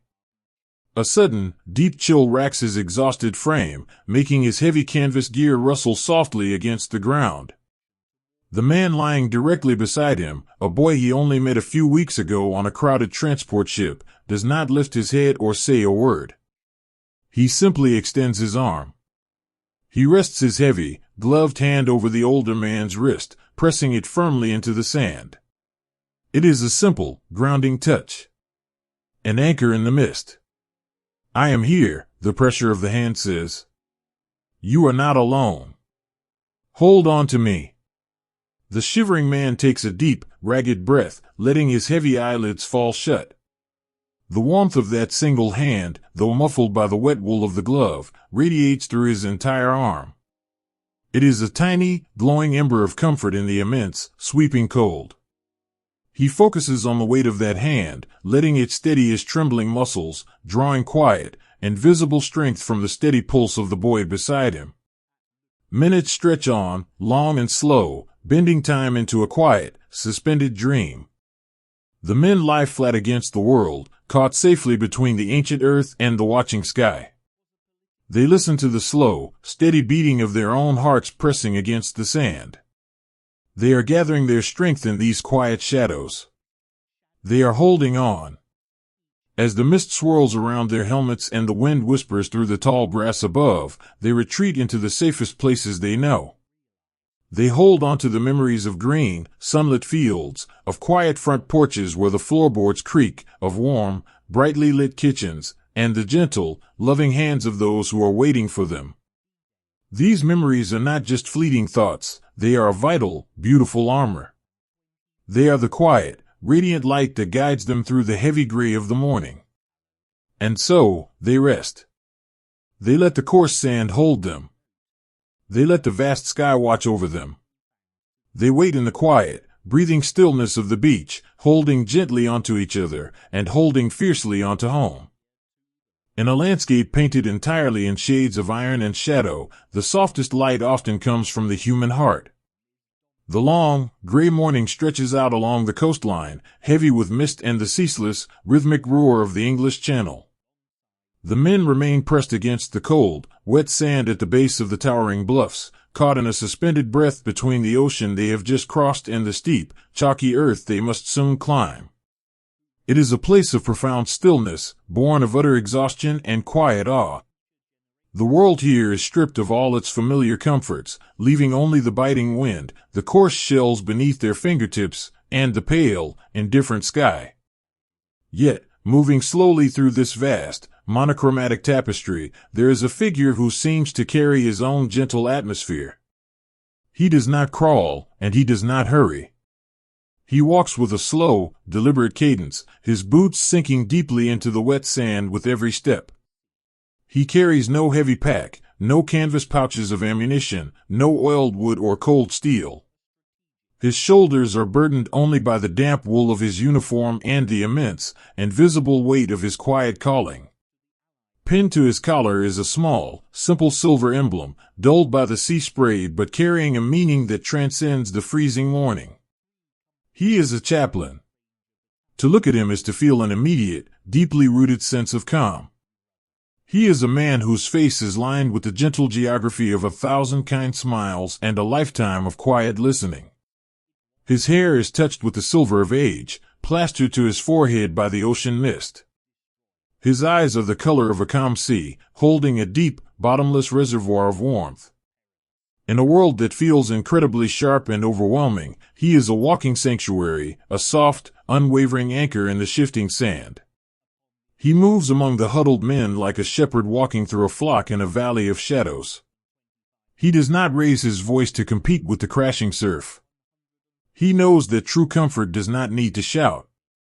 It speaks in the quiet language of presence, of a lingering touch, of a whispered word carried on the wind. He kneels beside a young boy from the rolling, forested hills of the deep south. The boy is lying on his side, his knees pulled up to his chest, his entire body trembling like a fragile leaf in a winter storm. He is lost in his own private fear, his eyes squeezed tightly shut against the overwhelming reality of the beach. The chaplain does not ask him to be brave. He simply lowers himself to the cold earth, letting his soaked trousers sink into the wet pebbles. He reaches out a hand that is entirely bare, calloused from years of turning the thin, delicate pages of holy books and holding the hands of the grieving. He places that warm, bare hand gently over the boy's freezing, white-knuckled fingers. The boy gasps slightly at the sudden, radiant warmth. He opens his eyes, finding the calm, steady gaze of the chaplain waiting for him. "Peace be with you, my son," the chaplain whispers. His voice is a low, melodic murmur, as soothing as the hum of a distant choir. He leans in closer, bowing his head until his brow nearly touches the boy's wet helmet. He begins to pray. It is not a grand, sweeping prayer of victory or might. It is a simple, beautiful plea for comfort. He prays for the boy's family back home, mentioning the green fields and the quiet front porches of the world they left behind. He prays for the warmth of the sun to eventually break through the clouds. He prays for a quiet mind. As the words wash over him, the boy's violent trembling begins to subside. The tight, defensive coil of his body slowly unwinds. He takes a long, shuddering breath. The freezing sea air filling his lungs, but it no longer feels quite so sharp. The chaplain stays with him, his thumb rubbing slow, rhythmic circles against the back of the boy's hand, until the young soldier's breathing matches the slow, steady rise and fall of the ocean swells. Only then does the chaplain offer a soft, reassuring smile, a gentle pat on the shoulder, and slowly rise to his feet. He continues his quiet pilgrimage down the shoreline. His grace knows no borders, no divisions, no specific creeds. He stops beside a young man murmuring a prayer in Hebrew, gently placing a hand on his shoulder in silent, absolute solidarity. He sits beside boys who have never known the inside of a church, offering them the exact same measure of unconditional love. In this stark, gray place, the distinctions of the world have completely washed away, leaving only the pure, bare essence of humanity. He sees them all simply as children of the earth, deserving of profound tenderness. Further along the seawall, a soldier is sitting upright, his back pressed against a large piece of pale driftwood. He is staring blankly out at the churning gray water, holding a small, silver pocket watch in his open palm. The glass is cracked, the delicate hands frozen at the exact moment he plunged into the freezing channel. The chaplain steps softly over the scattered sea debris and sits down right in the damp sand beside him. He doesn't say a word at first. He simply joins the soldier in his vigil, looking out at the same restless ocean. They sit together in a shared, comfortable silence. Sometimes, the most profound grace is simply the willingness to sit in the dark with someone so they do not have to be alone. After a long while, the chaplain gently gestures toward the broken watch. "Time has stopped for a little while today," he murmurs softly, his voice blending perfectly with the hush of the wind. "But it will start again. The sun will rise tomorrow, and the days will continue to turn." The soldier looks down at the broken face of the watch, a single tear cutting a clean path through the salt and mist on his cheek. "It belonged to my father," the soldier whispers, his voice thick with emotion. "He gave it to me at the train station. He told me to keep track of the hours until I came back to him." The chaplain reaches out and gently folds the soldier's fingers over the silver casing, enclosing the broken watch safely in the palm of the young man's hand. "The hands of the watch may be still," the chaplain says, his eyes filled with a beautiful, luminous kindness. "But the love that gave it to you is not bound by ticking gears or turning hours. That love is entirely out of time. It crossed the ocean with you, and it is sitting right here in your hand. It will never break, and it will never stop." The soldier closes his eyes, pressing his fist tightly against his chest, right over his heart. A profound, washing relief settles over his features. The heavy sorrow that had been weighing him down dissolves into a quiet, enduring peace. The chaplain rests his hand on the young man's arm for one last, lingering moment, sealing the promise, before slowly standing up to continue his walk. He moves like a gentle breeze through a forest of weary souls. Where he walks, the overwhelming shadows of the bluffs seem to recede, just a fraction. He offers a sip of water from his own canteen to a boy whose throat is parched with fear. He carefully wipes the mud from the face of a soldier who is too exhausted to lift his own arms. He smiles, he nods, he listens. He is a conduit for all the unspoken prayers floating above the beach, catching them in his quiet heart and returning them as tangible, physical comfort. Deep in his own pocket, the chaplain carries a small, remarkably dry piece of folded paper. It is a list of names, the names of his own parishioners back in a small, sleepy town framed by tall maple trees.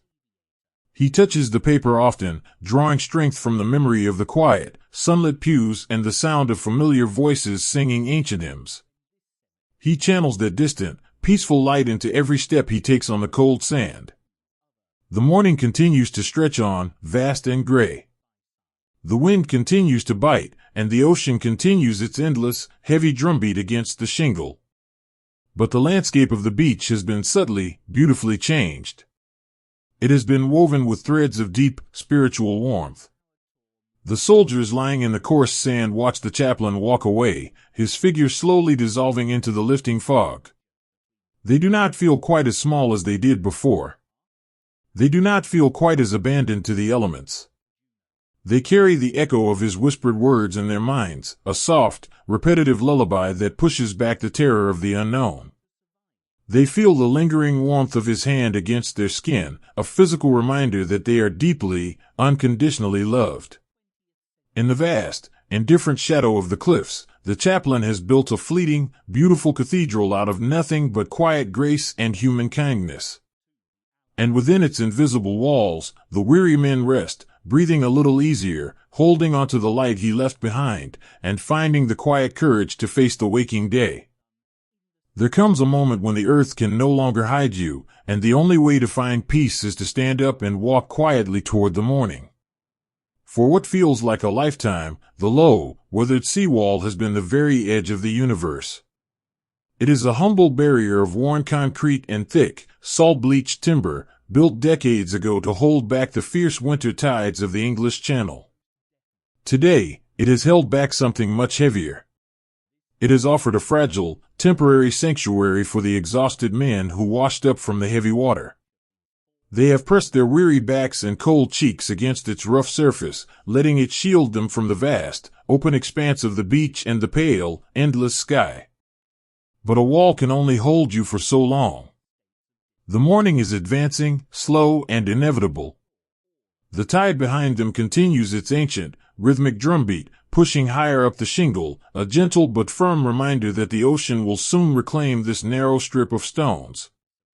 The chill of the wet sand is seeping deeper into their bones. The time for resting in the shadows is drawing to a close. What happens next is not born of sudden fury or dramatic, roaring bravery. There are no shouted commands echoing over the surf, no bugles calling men to charge. The movies and the history books will later paint this moment with broad, kinetic strokes of anger and adrenaline, but here, in the damp, freezing mist, the reality is entirely different. It is a profoundly quiet awakening. It is the slow, collective realization of ordinary men who understand, with a heavy and beautiful acceptance, that they must cross this silent threshold. They cannot stay. And so, they must go. Watch a small group of men huddled near a fissure in the timber. They are barely visible in the gray light, just a cluster of wet, olive-drab wool and smooth, rounded helmets. They are moving, but the movements are incredibly slow, almost reverent. A young man from a quiet, leafy suburb in the Midwest sits up slightly, pulling his back away from the cold concrete. He has the soft, unlined face of a boy who, just a few months ago, spent his weekends polishing a second-hand bicycle and listening to baseball games on a crackling radio. He lowers his head and begins the painstaking process of checking his gear. His fingers are numb, clumsy with the cold, but he moves with deliberate care.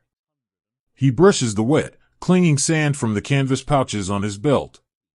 He traces the smooth, oiled wood of his rifle stock, wiping away the salt water with the inside of his sleeve. As he works, his mind drifts to the front hallway of his family's home. He thinks of his father, a quiet, methodical man who always checked the locks on the doors and turned off the porch light before climbing the stairs to bed. A simple, nightly ritual of making sure everything was in its proper place before moving forward into the dark. The boy mimics that ritual now, adjusting his heavy canvas straps, making sure his canteen is secured, finding a tiny, comforting echo of home in the routine. He takes a long, slow breath, letting the icy air fill his lungs entirely, and then lets it out in a soft, white plume of mist. He is ready. He does not stand up immediately. Instead, he turns his head and looks at the soldier kneeling beside him. The other man is older, a quiet baker who knows the profound silence of waking up hours before the rest of the world to knead heavy dough in the warm, flour-dusted air of his kitchen. Their eyes meet. The space between them is filled with the roaring of the ocean and the whistling of the wind, but the communication is entirely silent. It is a language of tired eyes and subtle, shared understanding. The young boy from the Midwest offers a small, tight smile. It is a fragile offering, a brave little light in the gray dawn. The baker sees the smile. He understands the profound courage it takes to offer it. The baker nods. It is just a slight dip of the chin, a movement so small it might have been caused by the wind, but it carries the weight of a solemn vow. I see you, the nod says. I am with you. We will not do this alone. Slowly, carefully, the men begin to rise. They do not leap to their feet. Their bodies are too heavy, their muscles too stiff from the freezing water and the long, terrible wait. They move with the agonizing slowness of men carrying invisible mountains on their shoulders. The baker places his thick, calloused hands on the top edge of the seawall. The concrete is freezing, rough against his wet palms, pitted by decades of blowing sand. He presses his weight down, testing the stability of the stone. He brings one waterlogged boot up, finding a small ridge in the wall, a tiny foothold in the flat gray expanse. He leans his chest against the barrier, his breathing ragged and deep. He pushes. His forearms strain, the heavy wet wool of his sleeves tightening against his muscles. It is an awkward, desperate, beautiful struggle against gravity. For a moment, he pauses, his chest resting on the top of the wall, his eyes closed. He imagines he is pushing open the heavy, wooden back door of his bakery on a snowy winter morning, stepping out into the pristine, quiet white of the alleyway. He imagines the smell of the yeast and the warm sugar behind him, and the crisp, clean promise of the morning ahead. He gathers that warmth, pulls it deep into his chest, and heaves his body forward. He rolls over the concrete lip and lands softly in the damp, coarse grass on the other side. He has crossed the threshold. He is no longer on the beach. He is on the earth. He doesn't scramble forward into the unknown. He doesn't look ahead at the towering bluffs that still loom in the mist. Instead, he immediately turns around. He drops to his knees in the wild grass, pressing his body against the top of the seawall, and reaches his hand back down into the shadows. The young boy from the Midwest is waiting. He looks up at the baker's hand, suspended against the pale, waking sky. It is a beautiful, deeply human image, a hand reaching down into the dark to pull a brother up into the light. The boy reaches up. Their hands clasp. The grip is incredibly strong. It is the desperate, unshakable hold of men who have entrusted their very lives to one another. The baker's thick, warm fingers wrap securely around the boy's freezing wrist. The boy grips the baker's forearm. "I've got you," the baker whispers, his voice a low, steady rumble that somehow pierces through the noise of the wind. "Just step up. I've got you." The boy plants his boot against the wall. The baker pulls, throwing the weight of his own heavy shoulders backward into the grass. The boy feels the sudden, lifting grace of someone else bearing his burden. He scrambles up the concrete, his boots slipping for a fraction of a second before finding purchase, and then he, too, is rolling over the edge, tumbling softly into the wet, green stems of the Normandy grass.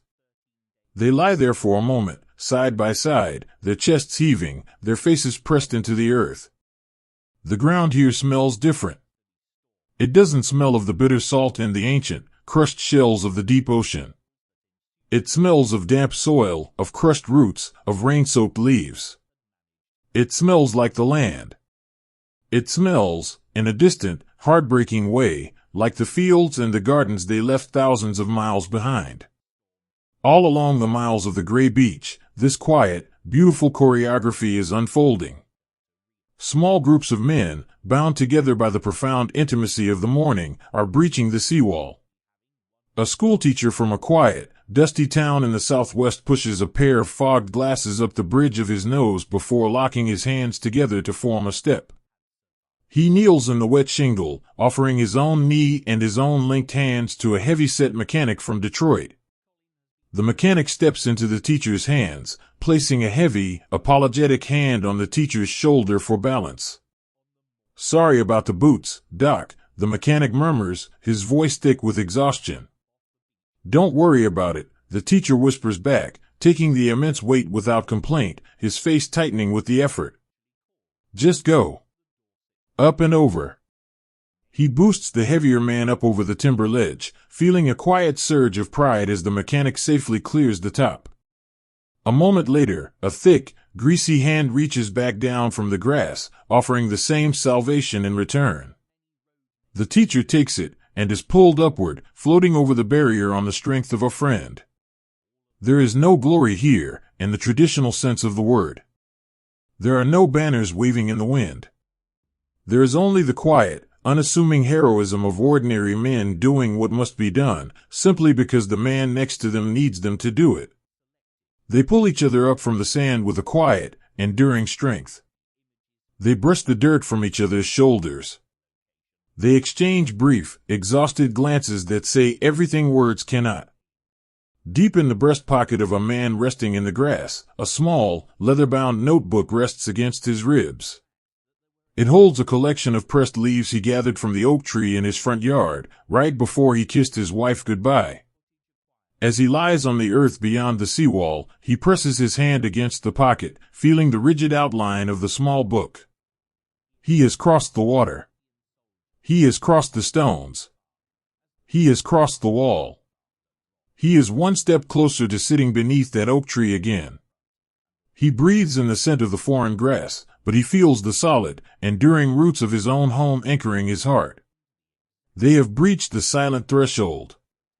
The beach, with all its heavy water and shivering shadows, is finally behind them. Before them lies the steep, chalky ascent, veiled in the morning mist. They do not rush. They gather their breath. They adjust their heavy canvas packs one last time. They look at the faces of the men beside them, finding quiet comfort in the shared, unspoken resolve. They are tethered together by invisible threads of grace, moving forward not with fury, but with a beautiful, collective determination. Hand in hand, step by careful step, they rise from the earth, leaving the sea behind, and walk softly into the pale, waiting morning. To touch the face of the cliff is to feel the ancient, quiet bones of the earth. The men have left the wet, shifting stones of the shingle behind them. They have crossed the narrow strip of coarse grass that borders the sea, and now they stand at the very base of the bluffs. These are not gentle hills. They are steep, towering walls of pale chalk and dark, damp soil, rising up into the morning mist like the ramparts of a sleeping fortress. For thousands of years, the wind and the rain have carved deep crevices into these faces, leaving behind a rugged, uneven tapestry of earth and stone. To look up is to see a monumental task. The crest is hidden somewhere above, lost in the gray veil of the waking sky. But the men do not look all the way to the top. They have learned, over the course of this long and heavy morning, that to look too far ahead is to invite despair. Instead, they look only at the few feet of earth directly in front of them. They narrow their entire world down to the next handhold, the next breath, the next quiet step. The ascent begins in breathless silence. There is no rushing here. The incline is too severe, and their bodies are carrying far too much weight. Their heavy canvas packs, still waterlogged from the freezing channel, pull fiercely at their shoulders, a constant, backward gravity trying to drag them back down to the shore. A young soldier, barely out of his teens, reaches his hands forward and presses his palms flat against the side of the bluff. The chalk is cool and slightly damp to the touch. It coats his wet wool gloves in a fine, white paste. He digs his fingertips into a small ridge of exposed soil, finding a shallow groove carved by the runoff of old rain. He tests the hold, pulling down gently to see if the earth will bear his weight. It holds.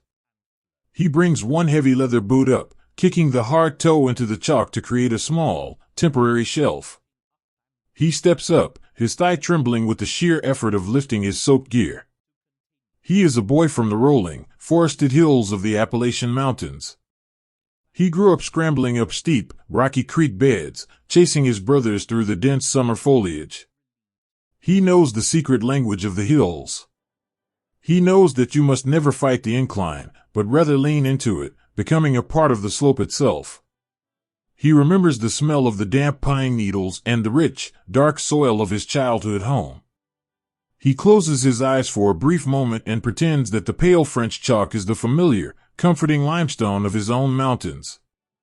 He finds a slow, methodical rhythm. Hand, foot, breathe. Hand, foot, breathe. He moves upward, a quiet shadow against the pale earth, guided by the deep, enduring memories of home. The climb is a testament to the absolute limits of human endurance. The men are operating on the very last reserves of their strength. Their lungs burn with the cold, salty air. Their muscles ache with a deep, consuming fire. Every inch gained is a monumental victory. As they climb higher, the sound of the ocean below begins to change. The violent, crashing roar of the surf softens, muffled by the distance and the thick, damp air. It becomes a low, rhythmic sigh, a distant lullaby that sweeps across the back of their necks. The world becomes incredibly intimate. The only sounds are the scuffing of heavy boots against the stone, the soft, tearing sound of roots giving way, and the deep, ragged breathing of the men laboring beside them. A few yards to the left, a soldier suddenly slips. The chalk beneath his left boot crumbles, sending a small shower of white pebbles tumbling down the steep face of the bluff. His heavy body lurches downward, his fingers frantically scraping against the smooth earth, trying to find purchase. A quiet, breathless gasp escapes his lips. But he does not fall far. The man climbing directly beneath him does not flinch or pull away. Instead, he quickly shifts his own weight, pressing his chest hard against the dirt to anchor himself. He raises his right hand and places it firmly, squarely against the heel of the slipping soldier's boot. He locks his arm, turning his own body into a living, breathing brace. He holds the weight. It is immense, pressing down heavily on his wrist and shoulder, but he does not yield. He keeps his hand perfectly steady against the sole of the boot, giving the slipping man a solid, unwavering foundation to stand upon. "I have you," the lower man whispers, his voice strained but incredibly calm. "Find your grip. Take your time." The soldier above takes a long, shuddering breath, his chest heaving against the cold chalk. He reaches up, his gloved fingers finding a thick knot of coarse, wild grass. He wraps his hand around it, testing its strength, and pulls himself back into balance. He looks down over his shoulder. He cannot see the face of the man who saved him, only the top of a wet, sand-covered helmet and a raised, steadfast arm. But in that brief, suspended moment on the side of the cliff, a profound, unbreakable bond is forged. It is a quiet, everyday heroism, born not of glory, but of the simple, beautiful necessity of looking out for one another. The upper man nods, a silent expression of deepest gratitude, and continues his slow crawl toward the sky. The bluffs are laced with thick, wiry patches of wild grass and deep-rooted shrubs. To the exhausted men, these plants become lifelines. They wrap their aching fingers around the stems, feeling the rough texture bite into their palms, and use them to haul their heavy bodies upward. A soldier pauses, his face pressed so closely to the earth that he can smell the bitter, green scent of the crushed roots. He is a quiet, thoughtful man who, in his civilian life, worked as a botanist in a warm, glass-roofed conservatory. He spent his days gently tending to fragile orchids and rare ferns, surrounded by the humid, peaceful quiet of growing things. Now, his survival depends on the sheer, stubborn resilience of these wild coastal weeds. He traces the thick, fibrous root of a shrub with his thumb. He marvels, even in his exhaustion, at the tenacity of life. He marvels at how this simple plant has managed to cling to the sheer face of the cliff, enduring the fierce winter gales and the biting salt spray, burying its roots deep into the chalk to hold its ground. He draws a strange, profound comfort from that thought. If this small, quiet plant can endure the storms of the channel, then he, too, can endure this climb. He grips the root with a renewed, gentle strength, drawing courage from the quiet resilience of the earth itself. Deep within the damp folds of their uniforms, the men carry the things that truly sustain them. Inside the breast pocket of a man struggling up a particularly steep stretch of chalk, a small, leather-bound book rests against his ribs. It contains a collection of handwritten recipes, given to him by his wife just before he shipped out. It holds the secrets to her warm, cinnamon-spiced apple pies, her rich, savory stews, and the sweet, buttery biscuits they used to eat on Sunday mornings. As he presses his chest against the incline, he can feel the solid, comforting rectangle of the book. With every agonizing step, his heart beats against the leather cover. He does not focus on the pain in his legs or the burning in his lungs. He focuses entirely on the memory of his kitchen. He imagines the flour dusted across the wooden table, the warm, golden light spilling from the oven, and the soft, humming sound of his wife as she moved around the room. He is climbing, foot by painful foot, to get back to that kitchen. He is climbing to taste those biscuits again. The thought wraps around him like a warm blanket, shielding him from the cold wind and pushing him upward through the heavy gray mist. The higher they go, the softer the earth becomes. The sheer, solid walls of pale chalk slowly give way to darker, richer soil. The incline begins to gently round off, signaling that the crest is finally drawing near. The air up here feels different. The heavy, oppressive weight of the sea mist is beginning to thin, replaced by a crisper, lighter breeze. It no longer smells entirely of salt and ancient shells, it carries the faint, sweet scent of distant rain and miles of green, unbroken fields. An older soldier, a man whose hair is turning silver beneath his helmet, feels the change in the wind. His body is aching with a profound, consuming weariness, his joints stiff from the freezing water and the grueling ascent. He has been pacing himself, moving with the slow, deliberate care of a man who knows he must conserve every ounce of his energy. He pauses just a few yards below the crest, turning his head to look back down the way they have come. The beach is far below now, a long, sweeping ribbon of gray and silver stretching out alongside the churning ocean. The boats look incredibly small, bobbing in the surf like tiny wooden toys. He looks at the vast expanse of the channel, the heavy water they crossed in the dark, and a deep, quiet awe settles over his heart. They have climbed out of the sea. They have scaled the ancient wall of the earth. They have survived the shadow of the morning. He turns back toward the slope and takes a deep, cleansing breath. He reaches up, his hands finally clearing the edge of the cliff. His fingers do not find chalk or loose soil. They find the thick, soft, yielding carpet of lush Normandy grass. It is wet with the morning dew, cool and incredibly gentle against his scraped and aching hands. He buries his fingers in the green blades, feeling a sudden, overwhelming surge of relief wash through his exhausted body. He pulls. His boots push against the final ridge of earth, and with one last, monumental effort, he drags his heavy body over the lip of the crest. He rolls onto his back, sinking deeply into the soft, swaying grass.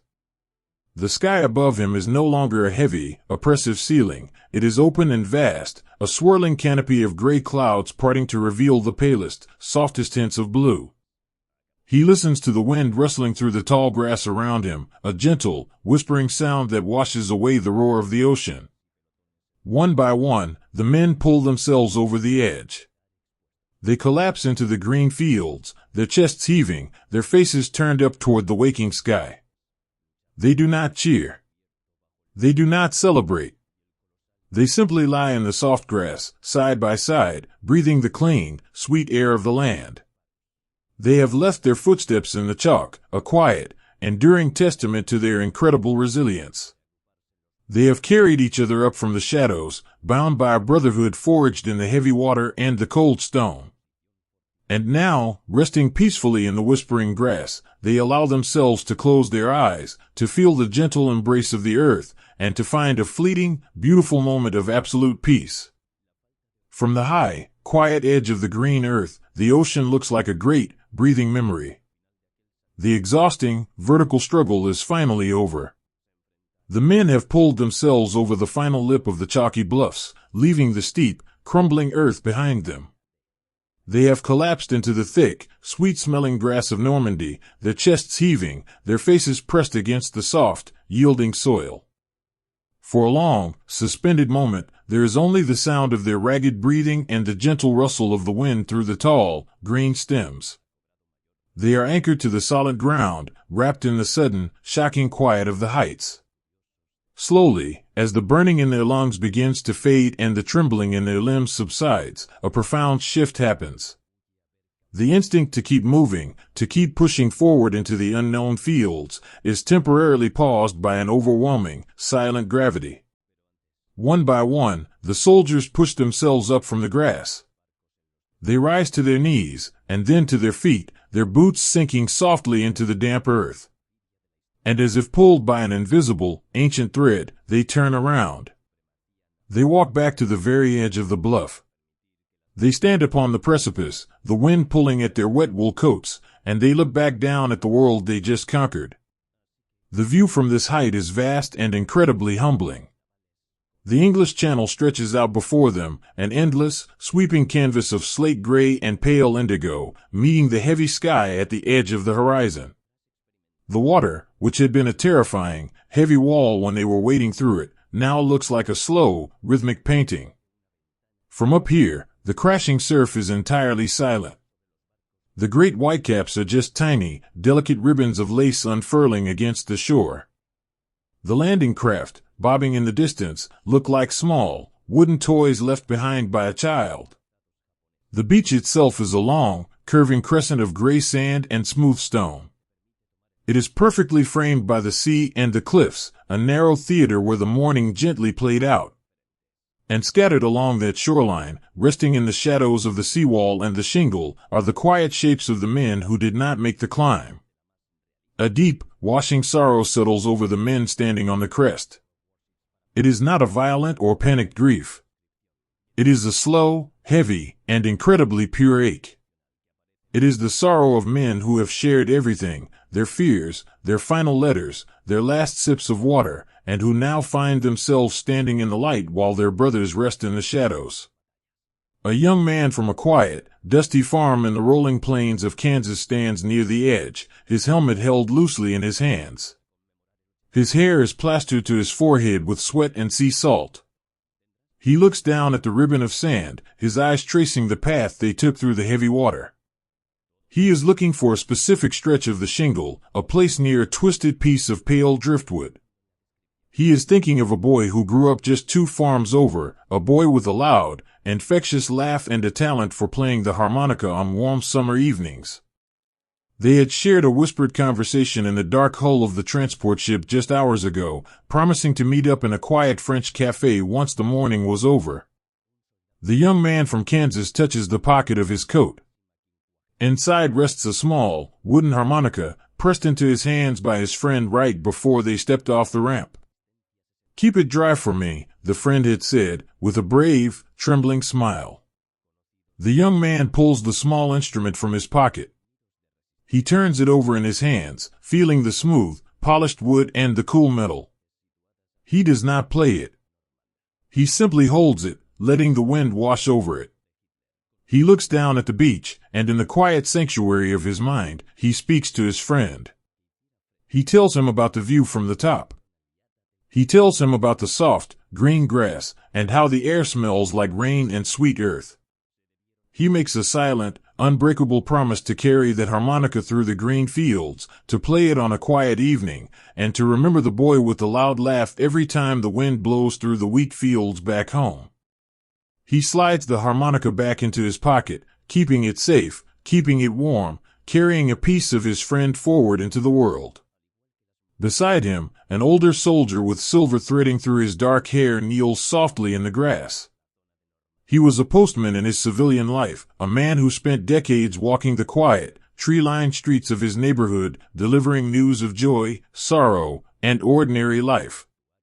He knows the profound weight of a name on an envelope, the importance of a single, written word. He reaches down and gently touches the chalky edge of the cliff. His hands are covered in the white dust of the ascent, scraped and bruised, but his touch is incredibly tender. He looks down at the vast, gray shore, and he begins to recite names. He whispers them softly into the wind. He names the boy who shared his rations. He names the medic who offered a warm glove. He names the quiet kid who read poetry in his bunk. He speaks their names not to the ocean, but to the earth, asking the quiet bluffs to remember them. He asks the tall grass to sway for them. He asks the gentle rain, whenever it finally falls, to wash over the stones below with care. By speaking their names into the cool morning air, he is refusing to let them fade into the vast anonymity of the landscape. He is building a quiet, invisible monument out of whispered breath and deep, abiding love. The wind off the channel is steady and cool. It catches the mist rising from the breaking waves and carries it all the way up the face of the bluffs. As the fine, salty spray brushes against the faces of the men standing on the edge, it feels remarkably like a gentle, lingering touch. It feels like a final, sweeping goodbye from the shore. The men do not speak to one another. Words are entirely inadequate for the vastness of this moment. They stand shoulder to shoulder, a long, quiet line of breathing silhouettes against the pale sky. They are brothers bound by a shared survival, leaning against one another's presence for strength.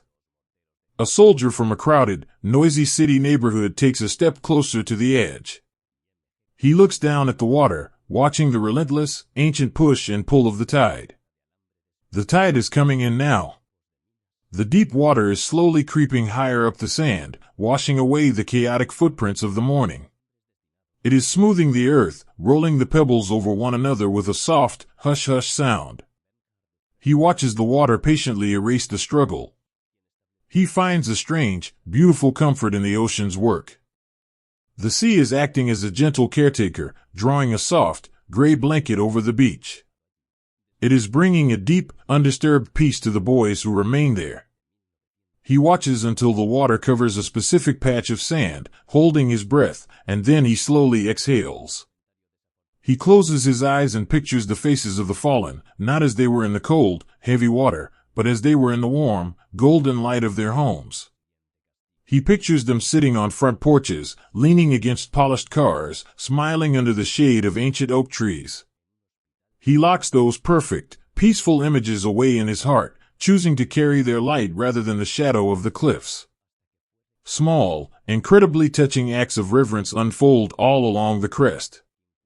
A man reaches into his canvas pack and pulls out a single, crushed cigarette, the last one he owns. He does not light it. He kneels and places it gently in a small hollow of the earth right at the edge of the cliff, a quiet offering to the wind and the memory of shared smokes in the dark. Another soldier, finding a beautiful, perfectly smooth white pebble in his pocket from the shingle below, buries it softly in the rich, dark soil of the meadow, intertwining the beach with the heights. They are honoring the fallen not with grand gestures, but with the simple, profound currency of everyday love. The sky above begins to lighten, just a fraction. The thick, slate-gray clouds slowly tear apart, allowing thin, fragile rays of pale silver light to touch the surface of the channel. The water glimmers, vast and deeply mysterious. The men know they cannot stay on the edge forever.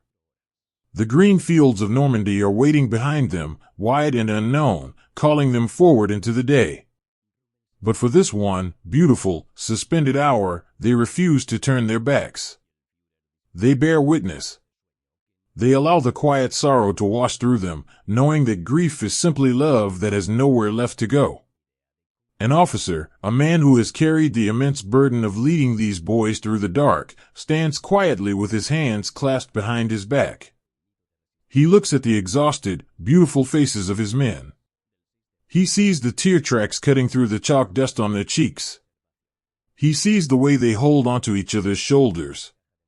He does not issue an order to move. He gives them the gift of time. He looks back out at the sea. Rest now, he whispers, his voice so soft it is instantly carried away by the breeze. We will carry it from here. We will carry you all. Slowly, as if waking from a deep, collective dream, the men begin to stir. The wind changes direction, blowing gently from the ocean toward the land, nudging them away from the precipice. The young man from Kansas touches the pocket holding the harmonica one last time. The postman whispers one final, quiet blessing into the mist. They take a step back from the edge. The view of the gray beach and the rolling waves slowly dips out of sight, replaced by the soft, green horizon of the meadow. They turn around. They adjust their heavy packs, the canvas straps resting on aching shoulders. They look at the path ahead, a narrow dirt road winding through tall hedgerows and quiet, sleeping farmhouses. They leave the edge of the world behind, but they do not leave entirely empty-handed. They carry the profound, quiet grace of the morning. They carry the warmth of shared survival. And safely tucked within the quiet sanctuary of their hearts, they carry the immortal, shining memory of the boys who stayed behind in the gentle, sweeping embrace of the sea. They walk softly into the grass, their footsteps silent on the damp earth, moving forward into the light, leaving the ocean to its ancient, peaceful watch. To leave the edge of the cliffs is to step out of a black and white photograph and into a world painted entirely in soft, living green.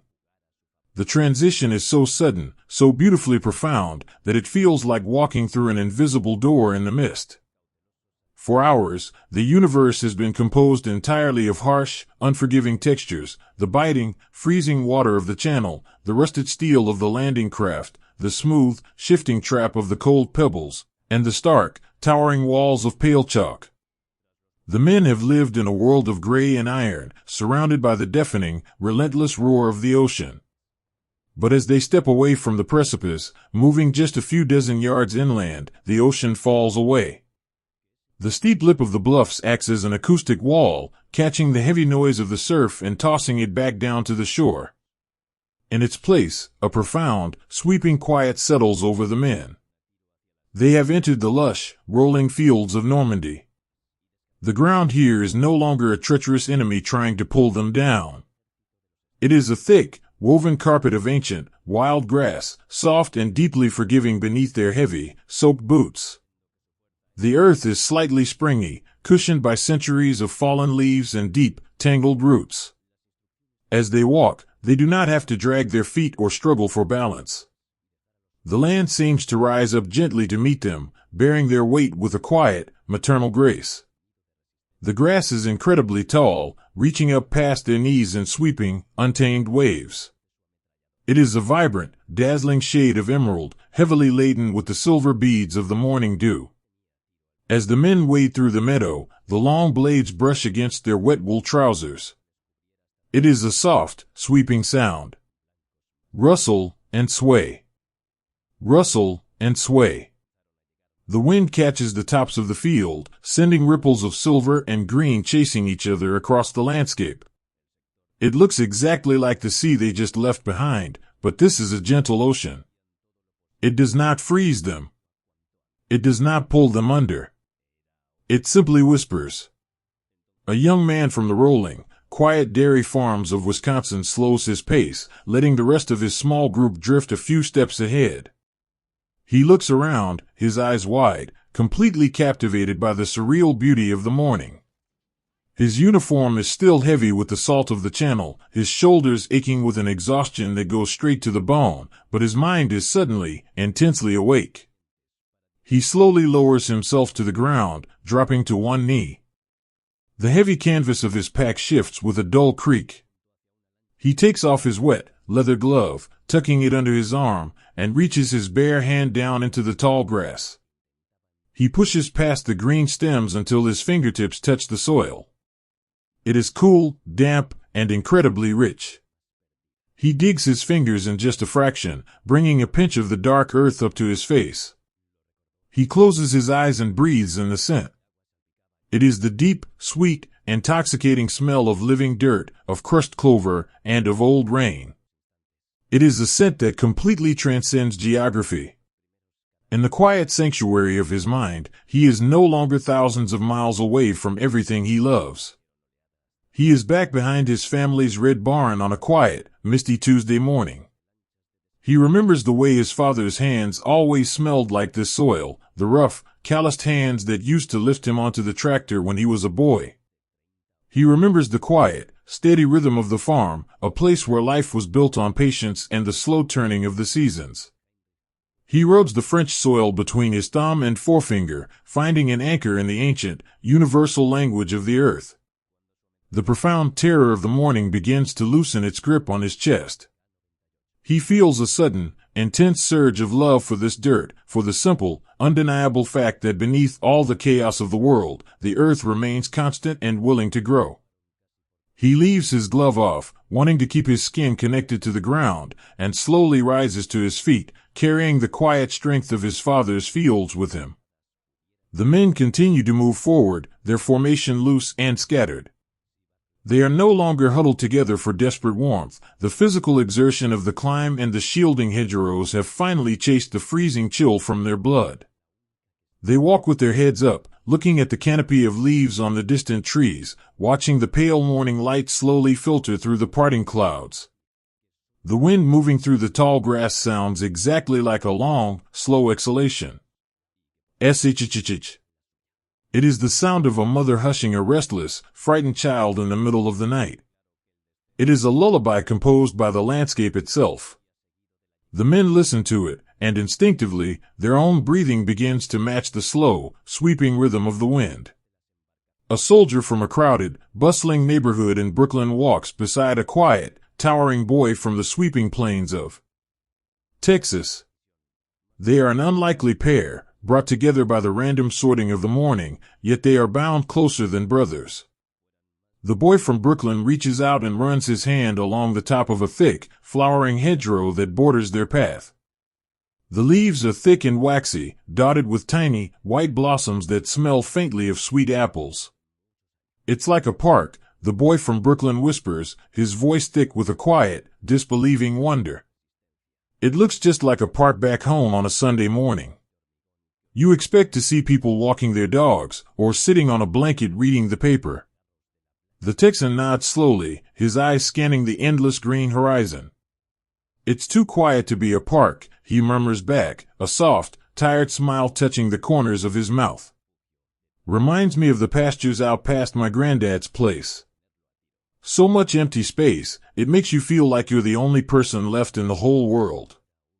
They do not say anything else. They don't need to. They simply walk side by side, letting the beautiful, surreal illusion of peace wash over them. For this brief, golden hour, they allow themselves to believe in the quiet. They allow themselves to pretend that they are just two young men taking a long, peaceful walk through the countryside, with nowhere in particular to be, and nothing heavy to carry. Further back in the quiet procession, a man with lines of worry etched deeply around his eyes stops walking entirely. He leans the heavy stock of his rifle gently against his leg and reaches into the deep, damp pocket of his tunic. He pulls out a small, rectangular tin that once held peppermints. He opens it with immense care. Inside, perfectly dry and safe, is a letter from his wife, folded neatly around a small, sepia-toned photograph of a baby girl he has never met. He looks at the photograph, tracing the soft, round cheeks of his daughter with his thumb. He looks up at the vast, green meadow, the wildflowers nodding gently in the breeze. He sees a single, delicate blue cornflower growing near his boot.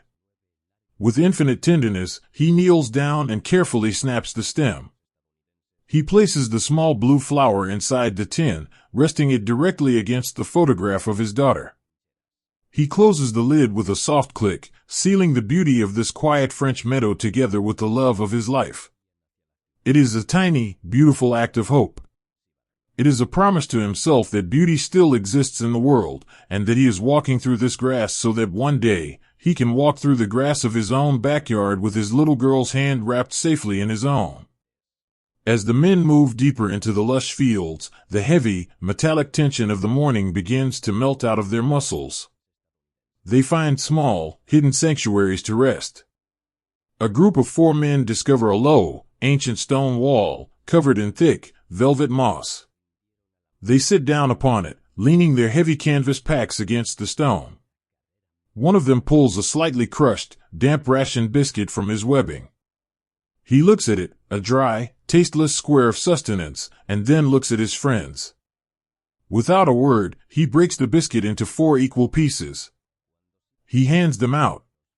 They sit in a row on the mossy wall, slowly chewing the bland food as if it were the finest meal they have ever tasted. The simple act of sharing, of sitting together in the green quiet, transforms the moment into a sacred communion.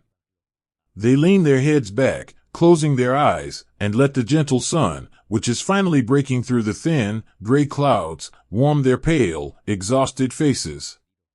The light is soft and golden, chasing the deep shadows from the edges of the field. It feels like a blessing. It feels like a quiet reward for the immense, agonizing struggle of the climb. There is a bittersweet quality to this peace, and they all feel it. They know, in the quiet, unspoken corners of their minds, that the war has not vanished. They know that this beautiful meadow is just a resting place, a brief, green sanctuary before they must pick up the heavy mantle of the world once again.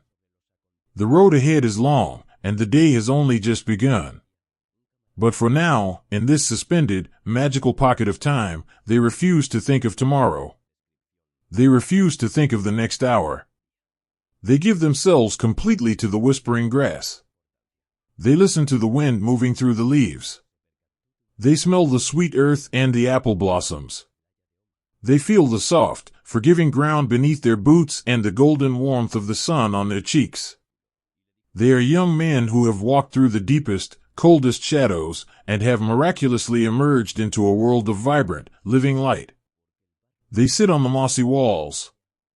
They run their hands through the tall stalks. They touch the letters in their pockets and dream of quiet porches and open windows back home. The wind sweeps over them, carrying their silent prayers and their quiet exhaustion away into the endless blue sky, leaving them entirely held, entirely safe, in the gentle, sweeping embrace of the meadow. Behind the heavy oak doors and drawn curtains of a quiet country lane, the world has been holding its breath. The young men have left the vast, whispering meadows behind them. The narrow dirt path they have been following slowly widens, the wild, untamed hedgerows giving way to low, neatly stacked walls of gray fieldstone. They are entering a village. It is a humble collection of ancient farmhouses and small stone cottages, their steep roofs tiled in weathered slate, their chimneys standing tall against the clearing morning sky. To the soldiers, who have spent the last several hours caught in a terrifying void of freezing water, coarse sand, and sheer chalk, this sudden domesticity is jarring. It is almost too normal. There are wooden carts resting in the yards, waiting for horses that are safely hidden away. There are small patches of vegetable gardens, the dark soil turned carefully by hand, where green shoots of spring onions and cabbages are bravely pushing toward the light. The air here smells differently than the open fields. It smells of damp hearthstones, of old wood smoke, and the faint, sweet scent of damp hay. It smells like a place where people live, where they sit around wooden tables in the evening and sleep beneath heavy quilts in the dark. But as the soldiers walk softly down the center of the lane, their wet boots making a quiet, rhythmic crunch against the gravel, the village appears entirely abandoned. The doors are shut tight. The wooden shutters are bolted across the windows. It is a ghost town, frozen in a state of suspended animation, hiding from the storm of the morning. The men walk with their heavy shoulders hunched, their eyes scanning the rooftops, exhaustion pulling at their limbs. They do not want to disturb the quiet. They move with the hushed reverence of men walking through the aisle of a sleeping church. Then, there is a sound. It is a tiny, mechanical protest.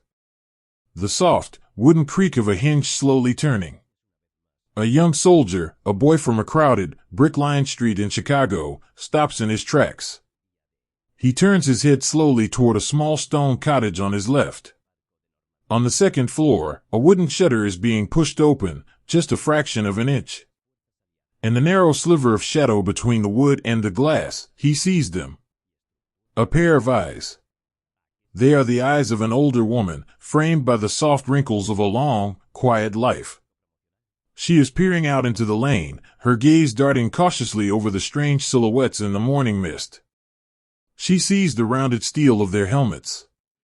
She sees the heavy, waterlogged canvas of their packs. She sees the olive-drab wool, so different from the field gray that has occupied her village for years. The soldier from Chicago does not raise his hands. He does not shout.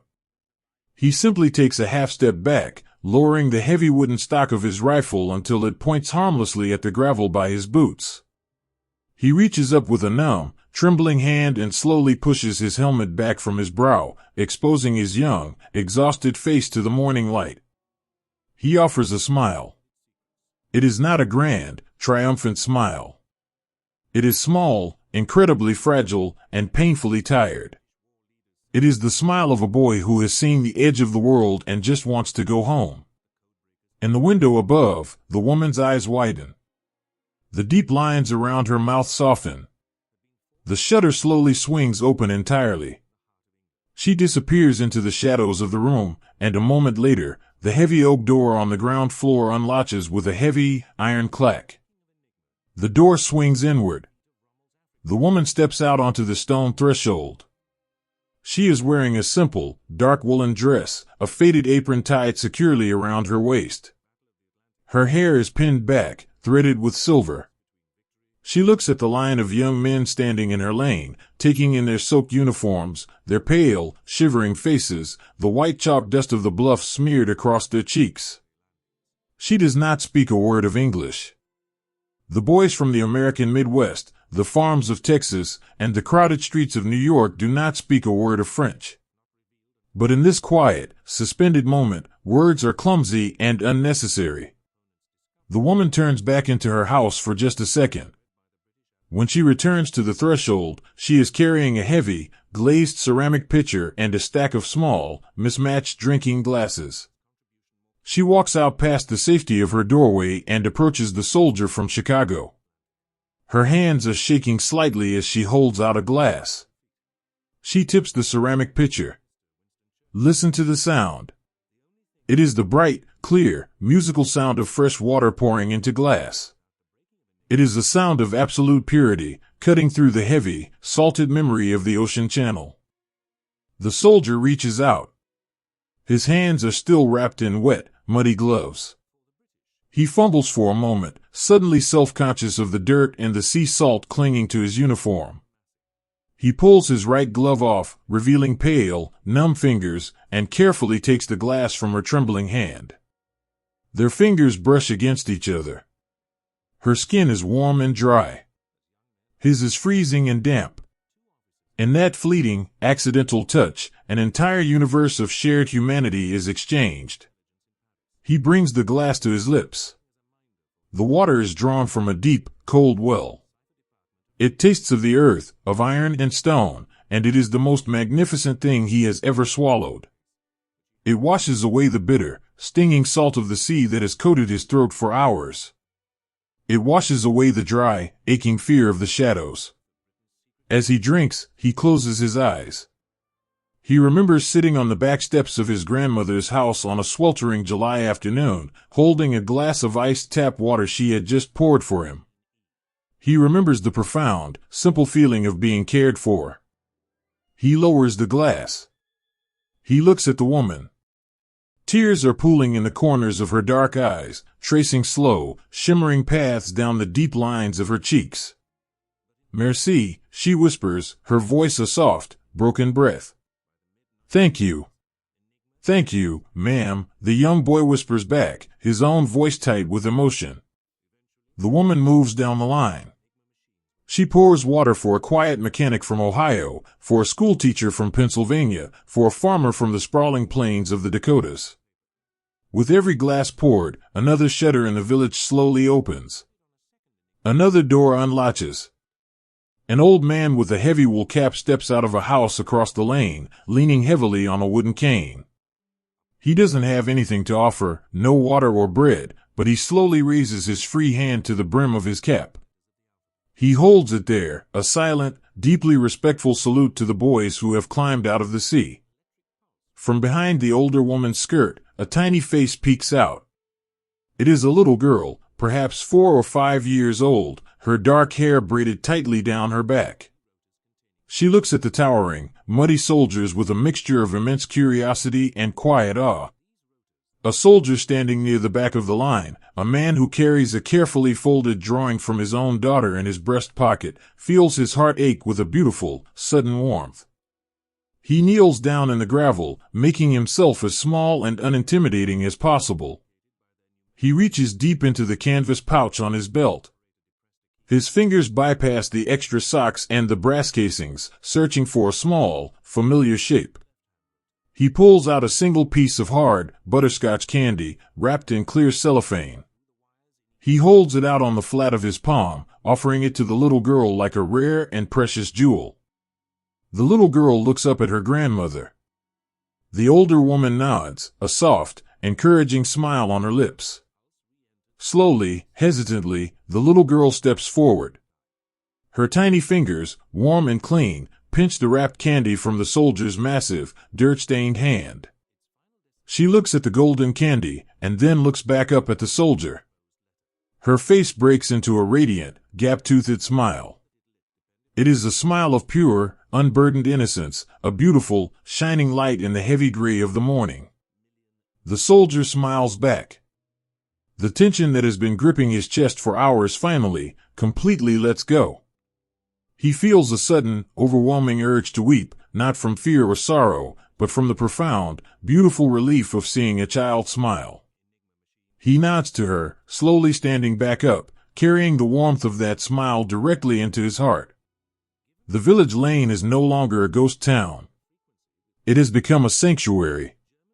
The air is filled with the soft clinking of glass, the quiet murmurs of unfamiliar languages bridging the divide, and the gentle, shared sighs of relief. The men rest against the stone walls, letting the fresh water revive their weary bodies. They look at the villagers, seeing in their faces the mothers, fathers, and grandparents they left thousands of miles behind.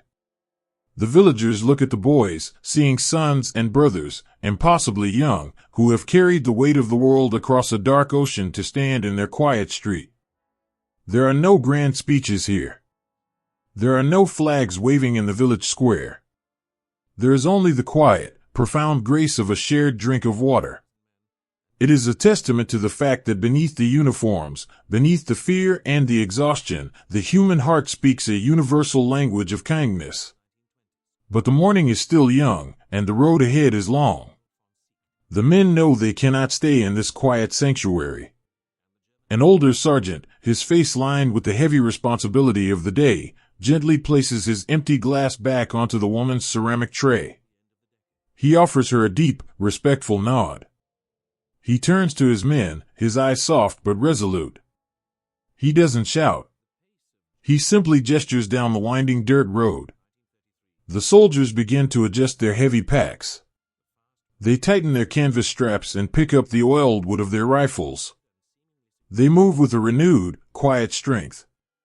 The water has quenched their thirst, but the kindness of the villagers has nourished their souls. They begin to walk again, their boots crunching softly on the gravel. They look back over their shoulders, offering final, tired smiles to the eyes in the windows and the figures standing in the doorways. The old woman watches them go, clutching the empty ceramic pitcher to her chest. She watches until the last olive drab coat disappears around the bend of the lane, swallowed once again by the tall, whispering hedgerows. The village returns to its profound quiet, but it is a different quiet now. It is a quiet filled with the echo of shared humanity, a beautiful, enduring reminder that even in the darkest and most terrifying of mornings, the simple, loving offer of a glass of water can bridge the vastness of the world, bringing a fleeting, perfect moment of peace to the weary traveler's heart. Even the heaviest of skies must eventually yield to the gentle, patient persistence of the light. For hours without end, the world has been draped in a thick, unyielding canopy of slate gray and damp sea mist. The morning was born in the shadows, wrapped in the freezing breath of the channel and the towering, cold heights of the chalk bluffs. The men who walked through that dark morning have carried the chill deep within their bones, their heavy wool uniforms soaked with the heavy water, their shoulders burdened by the invisible weight of the unknown.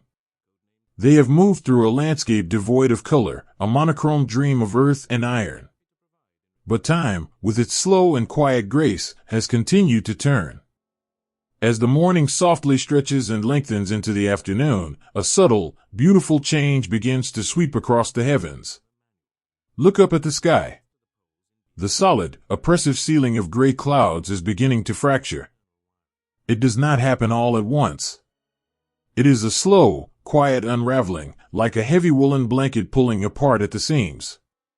Soft, feathery edges of white begin to appear. And then, peering through those narrow tears in the clouds, comes the first, miraculous glimpse of pale, brilliant blue. The wind, which had been biting and sharp, softens into a gentle, carrying breeze. It nudges the clouds apart, sweeping the remnants of the morning fog away from the tall grass and the deep hedgerows.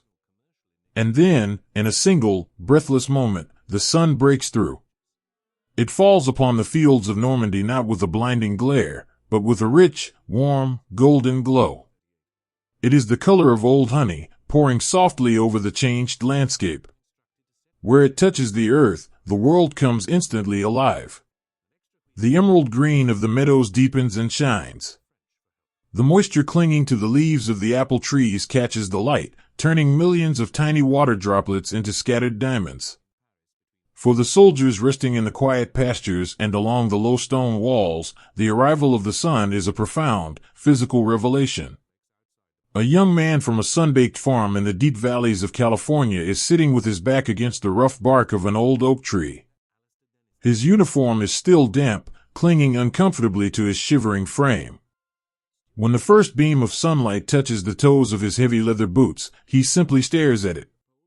He watches, mesmerized, as the golden light slowly creeps up his legs, climbs the wet canvas of his pack, and finally rests upon his face. He reaches up with hands that are still slightly clumsy from the cold, and he unbuckles the heavy canvas strap beneath his chin. With a slow, exhausted movement, he lifts the heavy steel helmet from his head and places it in the grass beside him. He runs a hand through his damp, matted hair, and then he closes his eyes. He tilts his head back, resting it against the solid trunk of the tree, and turns his face directly into the light. The warmth is immediate and deeply penetrating. It feels like a living thing, a gentle, invisible hand pressing softly against his cold cheeks. It melts away the stinging memory of the salt spray. It seeps through his damp collar, finding the tight, coiled muscles of his neck and shoulders, and whispers a quiet command to let go. He lets out a long, slow breath, his chest falling in a deep sigh of absolute relief. In the quiet dark behind his eyelids, he is transported back to his family's porch on a lazy Sunday afternoon, listening to the hum of the bees and the jasmine vines, bathed in the same eternal, comforting light. He does not move. He simply sits there, soaking in the grace of the afternoon, allowing the sun to heal the deep, invisible aches of the morning. All across the rolling fields, men are finding their own quiet sanctuaries in the sun.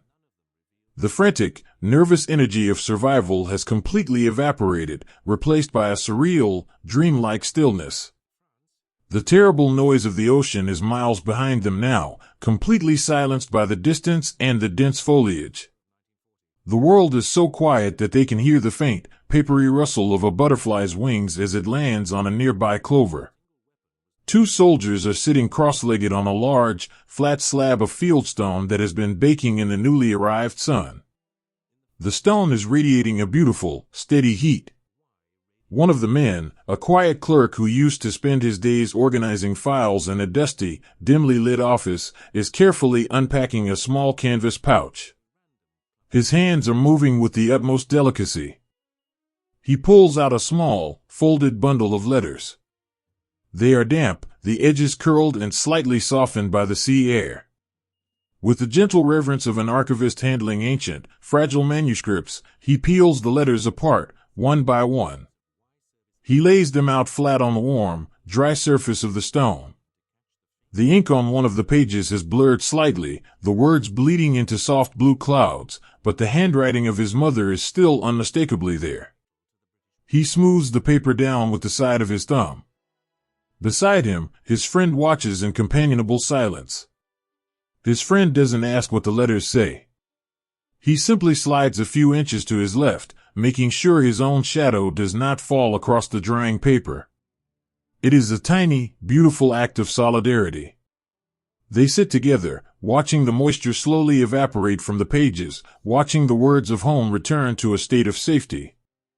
The sun acts as a quiet preserver, saving the fragile threads of love that tether these boys to their past.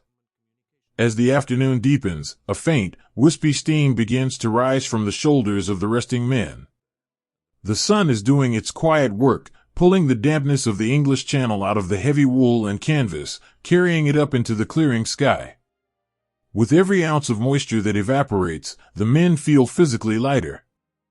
The oppressive, dragging weight they have carried since they stepped off the boats is slowly lifting. A medic, whose hands have offered comfort and grace to so many throughout the long hours of the day, finally finds a moment to stop.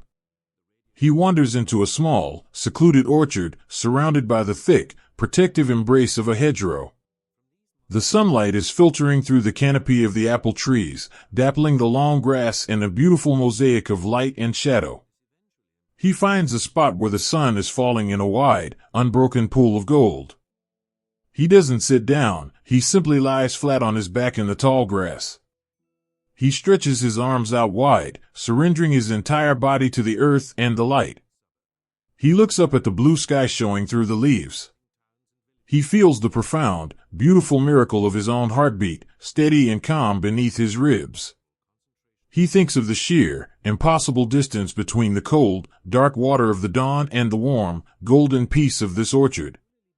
He closes his eyes, and for the first time since he boarded a ship under the cloak of night, he allows himself to drift. He is not sleeping, but floating in a state of suspended twilight, wrapped in a blanket of sun-warmed earth. Around him, the surviving men are scattered through the fields like quiet statues. Some are writing in small, leather-bound journals, the graphite of their pencils scratching softly against the paper as they try to capture the uncapturable feelings of the day. Others are sharing a small tin of fruit, passing it back and forth with slow, grateful nods, savoring the sweet syrup on their tongues. Many are simply doing nothing at all. They are existing in the pure, unadulterated present. They watch the way the light catches the dust motes dancing in the air.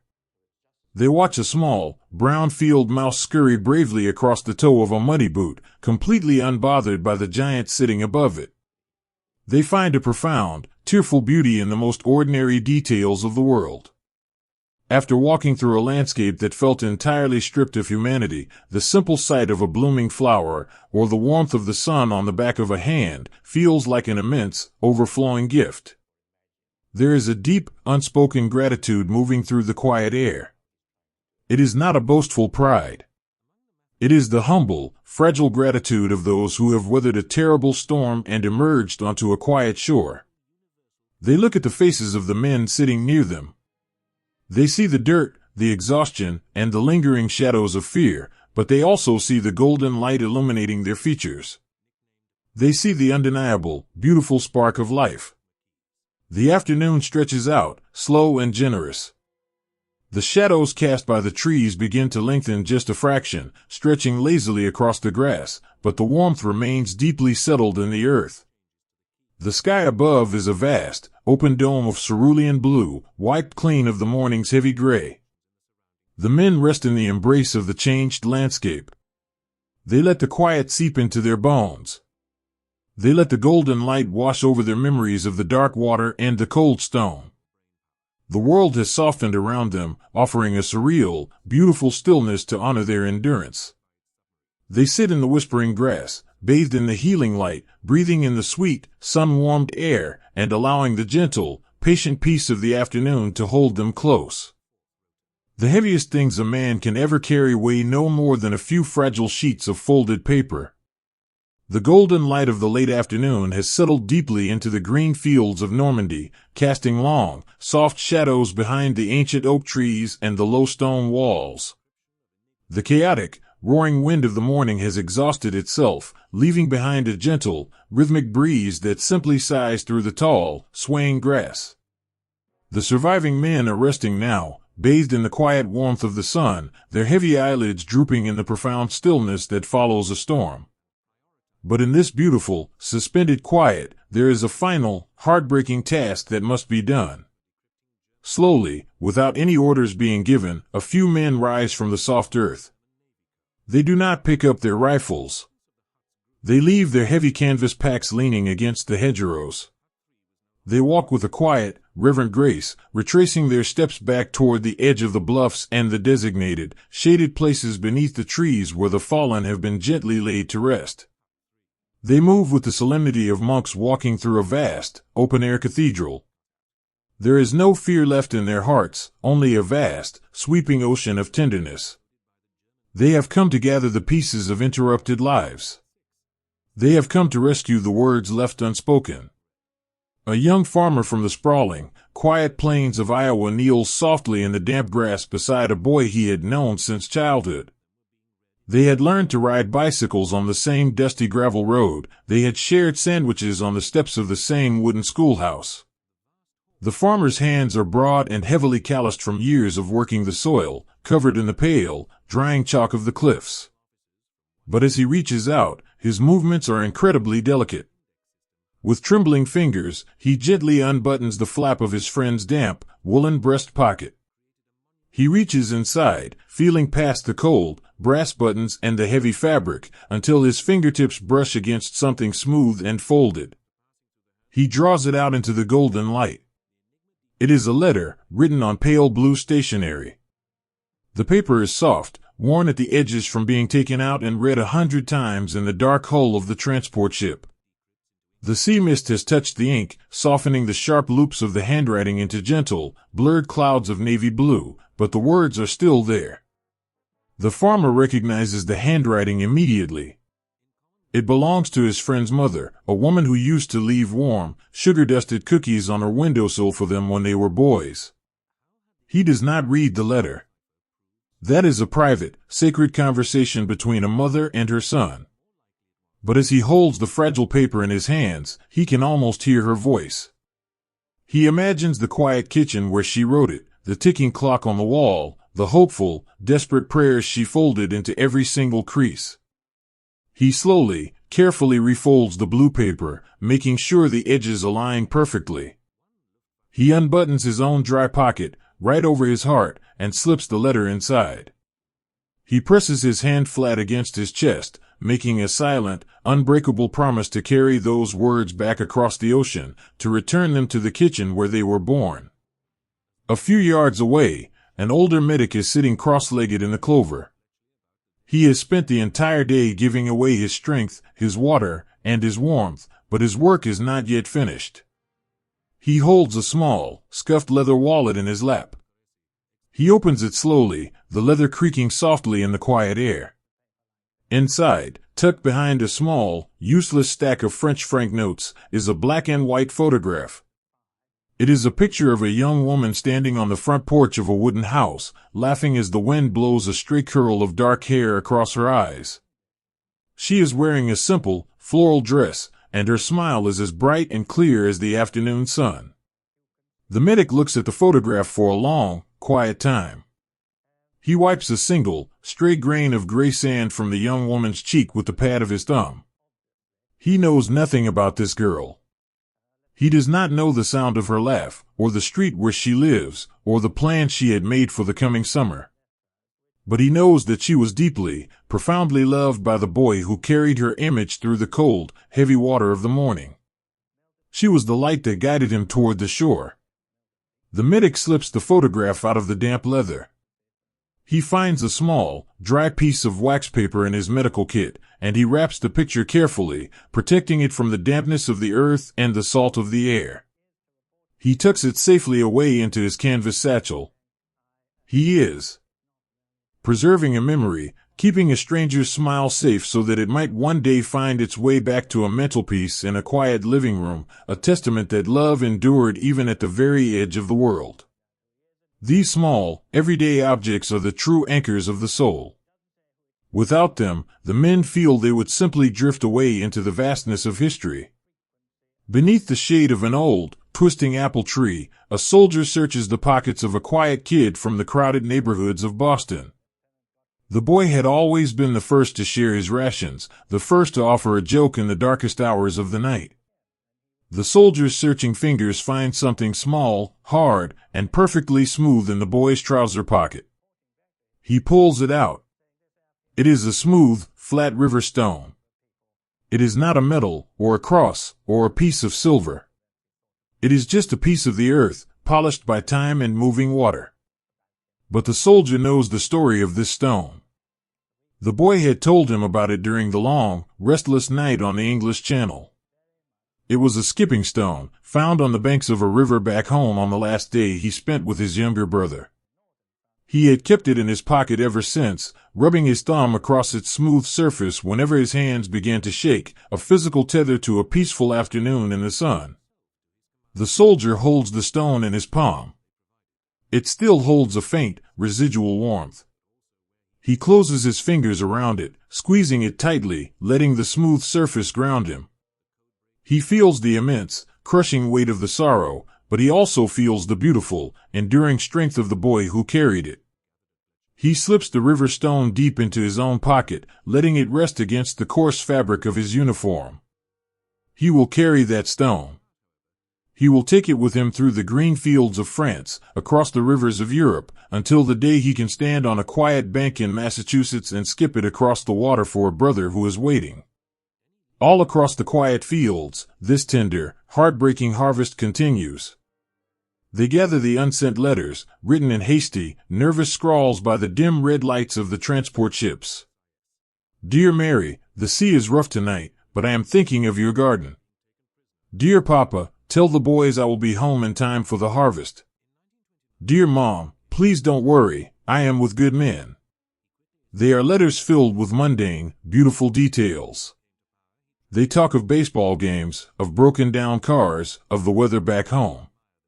They are letters that desperately reach past the war, trying to touch the simple, ordinary magic of normal life. The surviving men fold these papers with the utmost reverence. They gather the lucky silver dollars, the small wooden crosses, the cracked pocket watches, and the dried, pressed flowers tucked between the pages of small Bibles. They are not gathering possessions, they are gathering the very essence of the men they loved. They are rescuing the fragile, beautiful dreams that were carried across an ocean, refusing to let them be swallowed by the earth or washed away by the tide. As the afternoon slowly bleeds toward evening, the pockets of the survivors grow heavy. It is a different kind of weight than the ammunition or the wet canvas they carried up the cliffs. It is a deeply spiritual weight. They have become the living, breathing vessels for the memories of their brothers. They are walking reliquaries, carrying the profound, quiet love of 100 different towns and cities within the folds of their olive-drab coats. The sun begins to dip lower, painting the edges of the clouds in shades of bruised purple and brilliant, fiery gold. The wind moving through the tall grass seems to soften even further, a long, sweeping exhale that brushes the tops of the hedgerows. The men who gathered the keepsakes return to their groups. They sit back down in the soft grass, leaning against the stone walls and the trunks of the ancient trees. They do not speak of what they have just done. They simply rest their tired hands over their filled pockets, a protective, shielding gesture. They look out at the horizon, watching the light slowly fade. They listen to the quiet. The words left unspoken are no longer lost to the wind. They have been found. They have been secured. They are resting safely against the steady, beating hearts of the men who survived, waiting for the day they can finally be carried home. And as the golden hour settles deeply over the Normandy countryside, a profound, beautifully quiet peace descends upon the fields, wrapping the living in the memories they carry in a gentle, unbreakable embrace. The sea, having asked so much of the morning, finally bows its head and slowly walks away. The long, heavy day has run its course. The sun, which broke through the clouds with such a sudden and beautiful grace just a few hours ago, has now reached the very edge of the world. It dips lower and lower, melting into the distant line where the English Channel meets the sky. As it sinks, it pulls the last, lingering warmth of the afternoon down with it, leaving behind a sky painted in the softest, most quiet shades of twilight. Look up at the sweeping canopy above the bluffs. The bright, piercing blue of the day is surrendering to a deep, bruised lavender. Soft ribbons of apricot and crushed rose stretch across the horizon, fading gently into a vast, cooling indigo. The clouds that had threatened the dawn are completely gone, leaving the heavens wide, open, and incredibly peaceful. Down below, at the base of the great chalk cliffs, the ocean is fundamentally changing. The tide is retreating. All morning, the water was a heavy, pushing force, a wall of gray and white that threw itself relentlessly against the shingle. But now, drawn back by the quiet, invisible pull of the moon, the sea is letting go. It draws away from the seawall. It slides down the steep banks of the smooth pebbles. It uncovers the long, wide stretch of the gray sand. With every slow, rhythmic pull of the waves, the ocean acts as a gentle, meticulous caretaker. The water sweeps over the chaotic footprints left by thousands of heavy boots. It fills in the deep ridges where men had crawled and struggled. It washes over the discarded canvas straps and the tangled driftwood, carrying the debris of the morning back into the deep. Listen to the sound it makes. It is no longer the deafening, terrifying roar of the dawn. It is a slow, sweeping hush. Shoo and pull. Shoo and pull. The water glides over the sand, smoothing the earth until it looks like a vast, dark mirror. It reflects the lavender and rose of the twilight sky perfectly on its wet surface. The beach is being swept clean. The scars of the day are being washed away, replaced by a pristine, undisturbed shore. The ocean is wrapping the edge of the world in a profound, sweeping quiet. High above this mirrored beach, up in the thick, sweet-smelling grass of the Normandy fields, the surviving men are finally coming to rest. The adrenaline that carried them through the heavy water, up the coarse chalk, and across the deep meadows has completely evaporated. In its place is an exhaustion so deep, so absolute, that it feels like it has settled into the very marrow of their bones. But it is not a panicked exhaustion. It is the heavy, sinking, beautiful weariness of men who know they have simply survived. They have found shelter for the night in the shadows of the ancient, twisting hedgerows and the quiet apple orchards. The leaves above them form a thick, protective roof, holding the lingering warmth of the earth close to the ground. Watch a young man from a quiet, forested town in Oregon as he sits at the base of a great oak tree. His movements are incredibly slow, almost reverent. He reaches down to the buckles of his heavy canvas pack. His fingers are stiff, but he works the thick webbing loose. He lets the pack slide from his aching shoulders, listening to the dull, heavy thud it makes as it hits the soft earth. He rolls his shoulders forward, closing his eyes as a wave of profound physical relief washes over his back. The immense weight he has carried since he boarded the ship in the dark is finally gone. He feels strangely light, almost as if he could float away into the evening air. Slowly, he reaches down to his boots. The thick leather is still damp, stiff with the salt of the channel. He unties the coarse cotton laces, his thumbs working methodically, and pulls the heavy boots from his feet.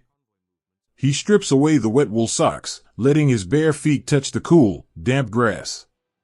It is a sensation of pure, unadulterated comfort.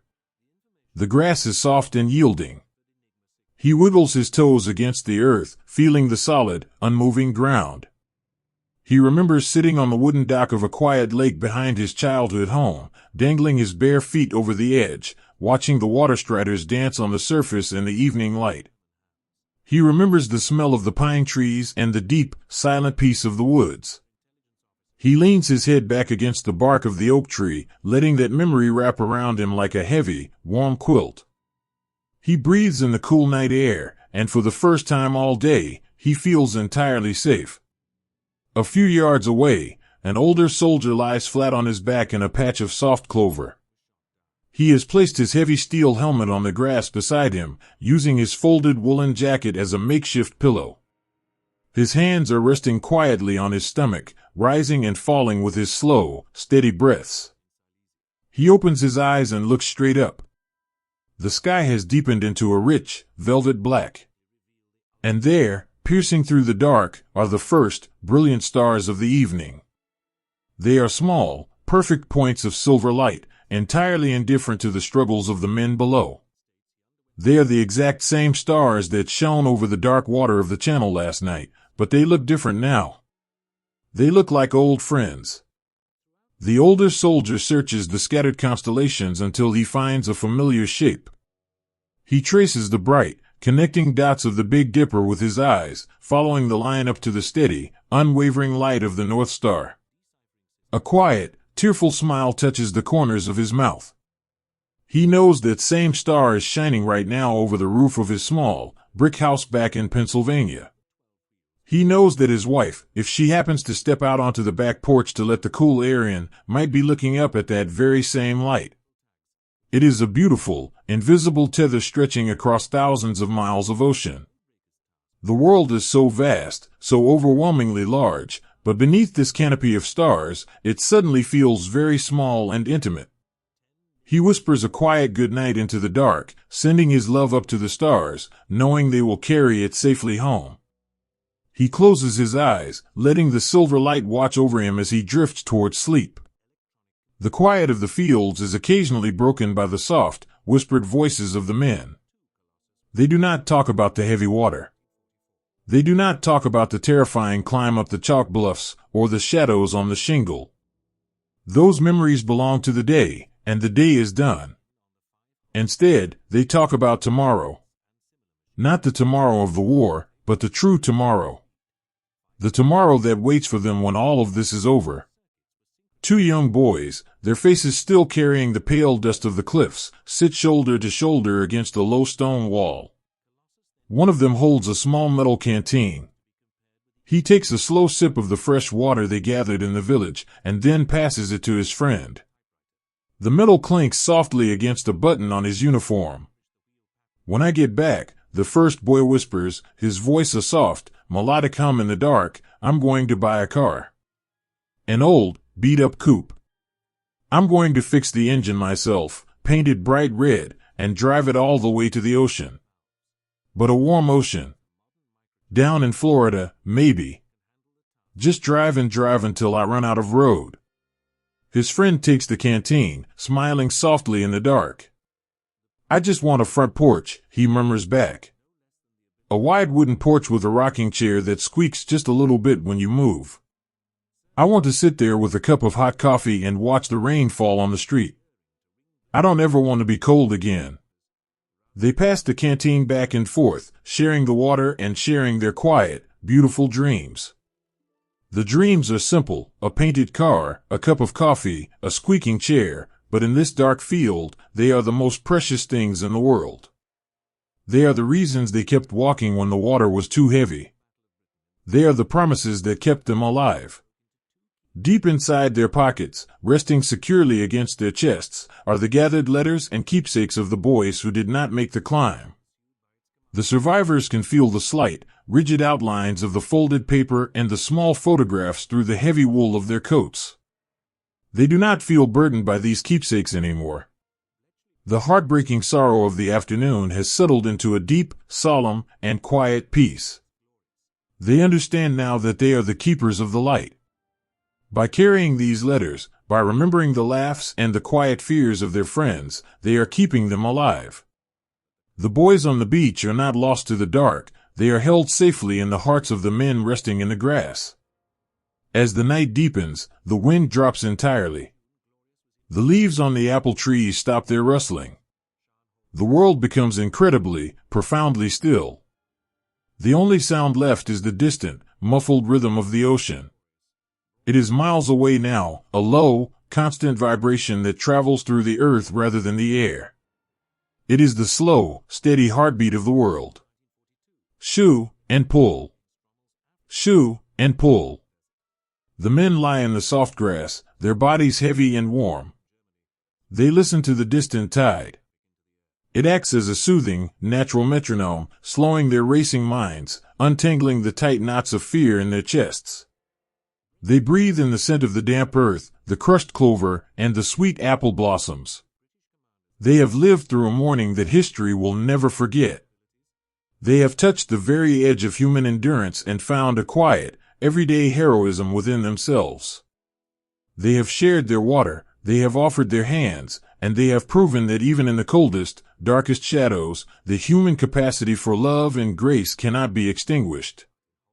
But for now, they do not belong to history. They belong only to the night. The darkness wraps around them like a thick, protective blanket. The giant bluffs stand silently between them and the sea, guarding their rest. The tide has retreated, taking the echoes of the morning with it, leaving behind a smooth, quiet shore and a field of sleeping boys. Sleep comes slowly, creeping up from the earth to hold them. It is a heavy, dreamless, and perfectly peaceful sleep. They let go of the day. They let go of the fear.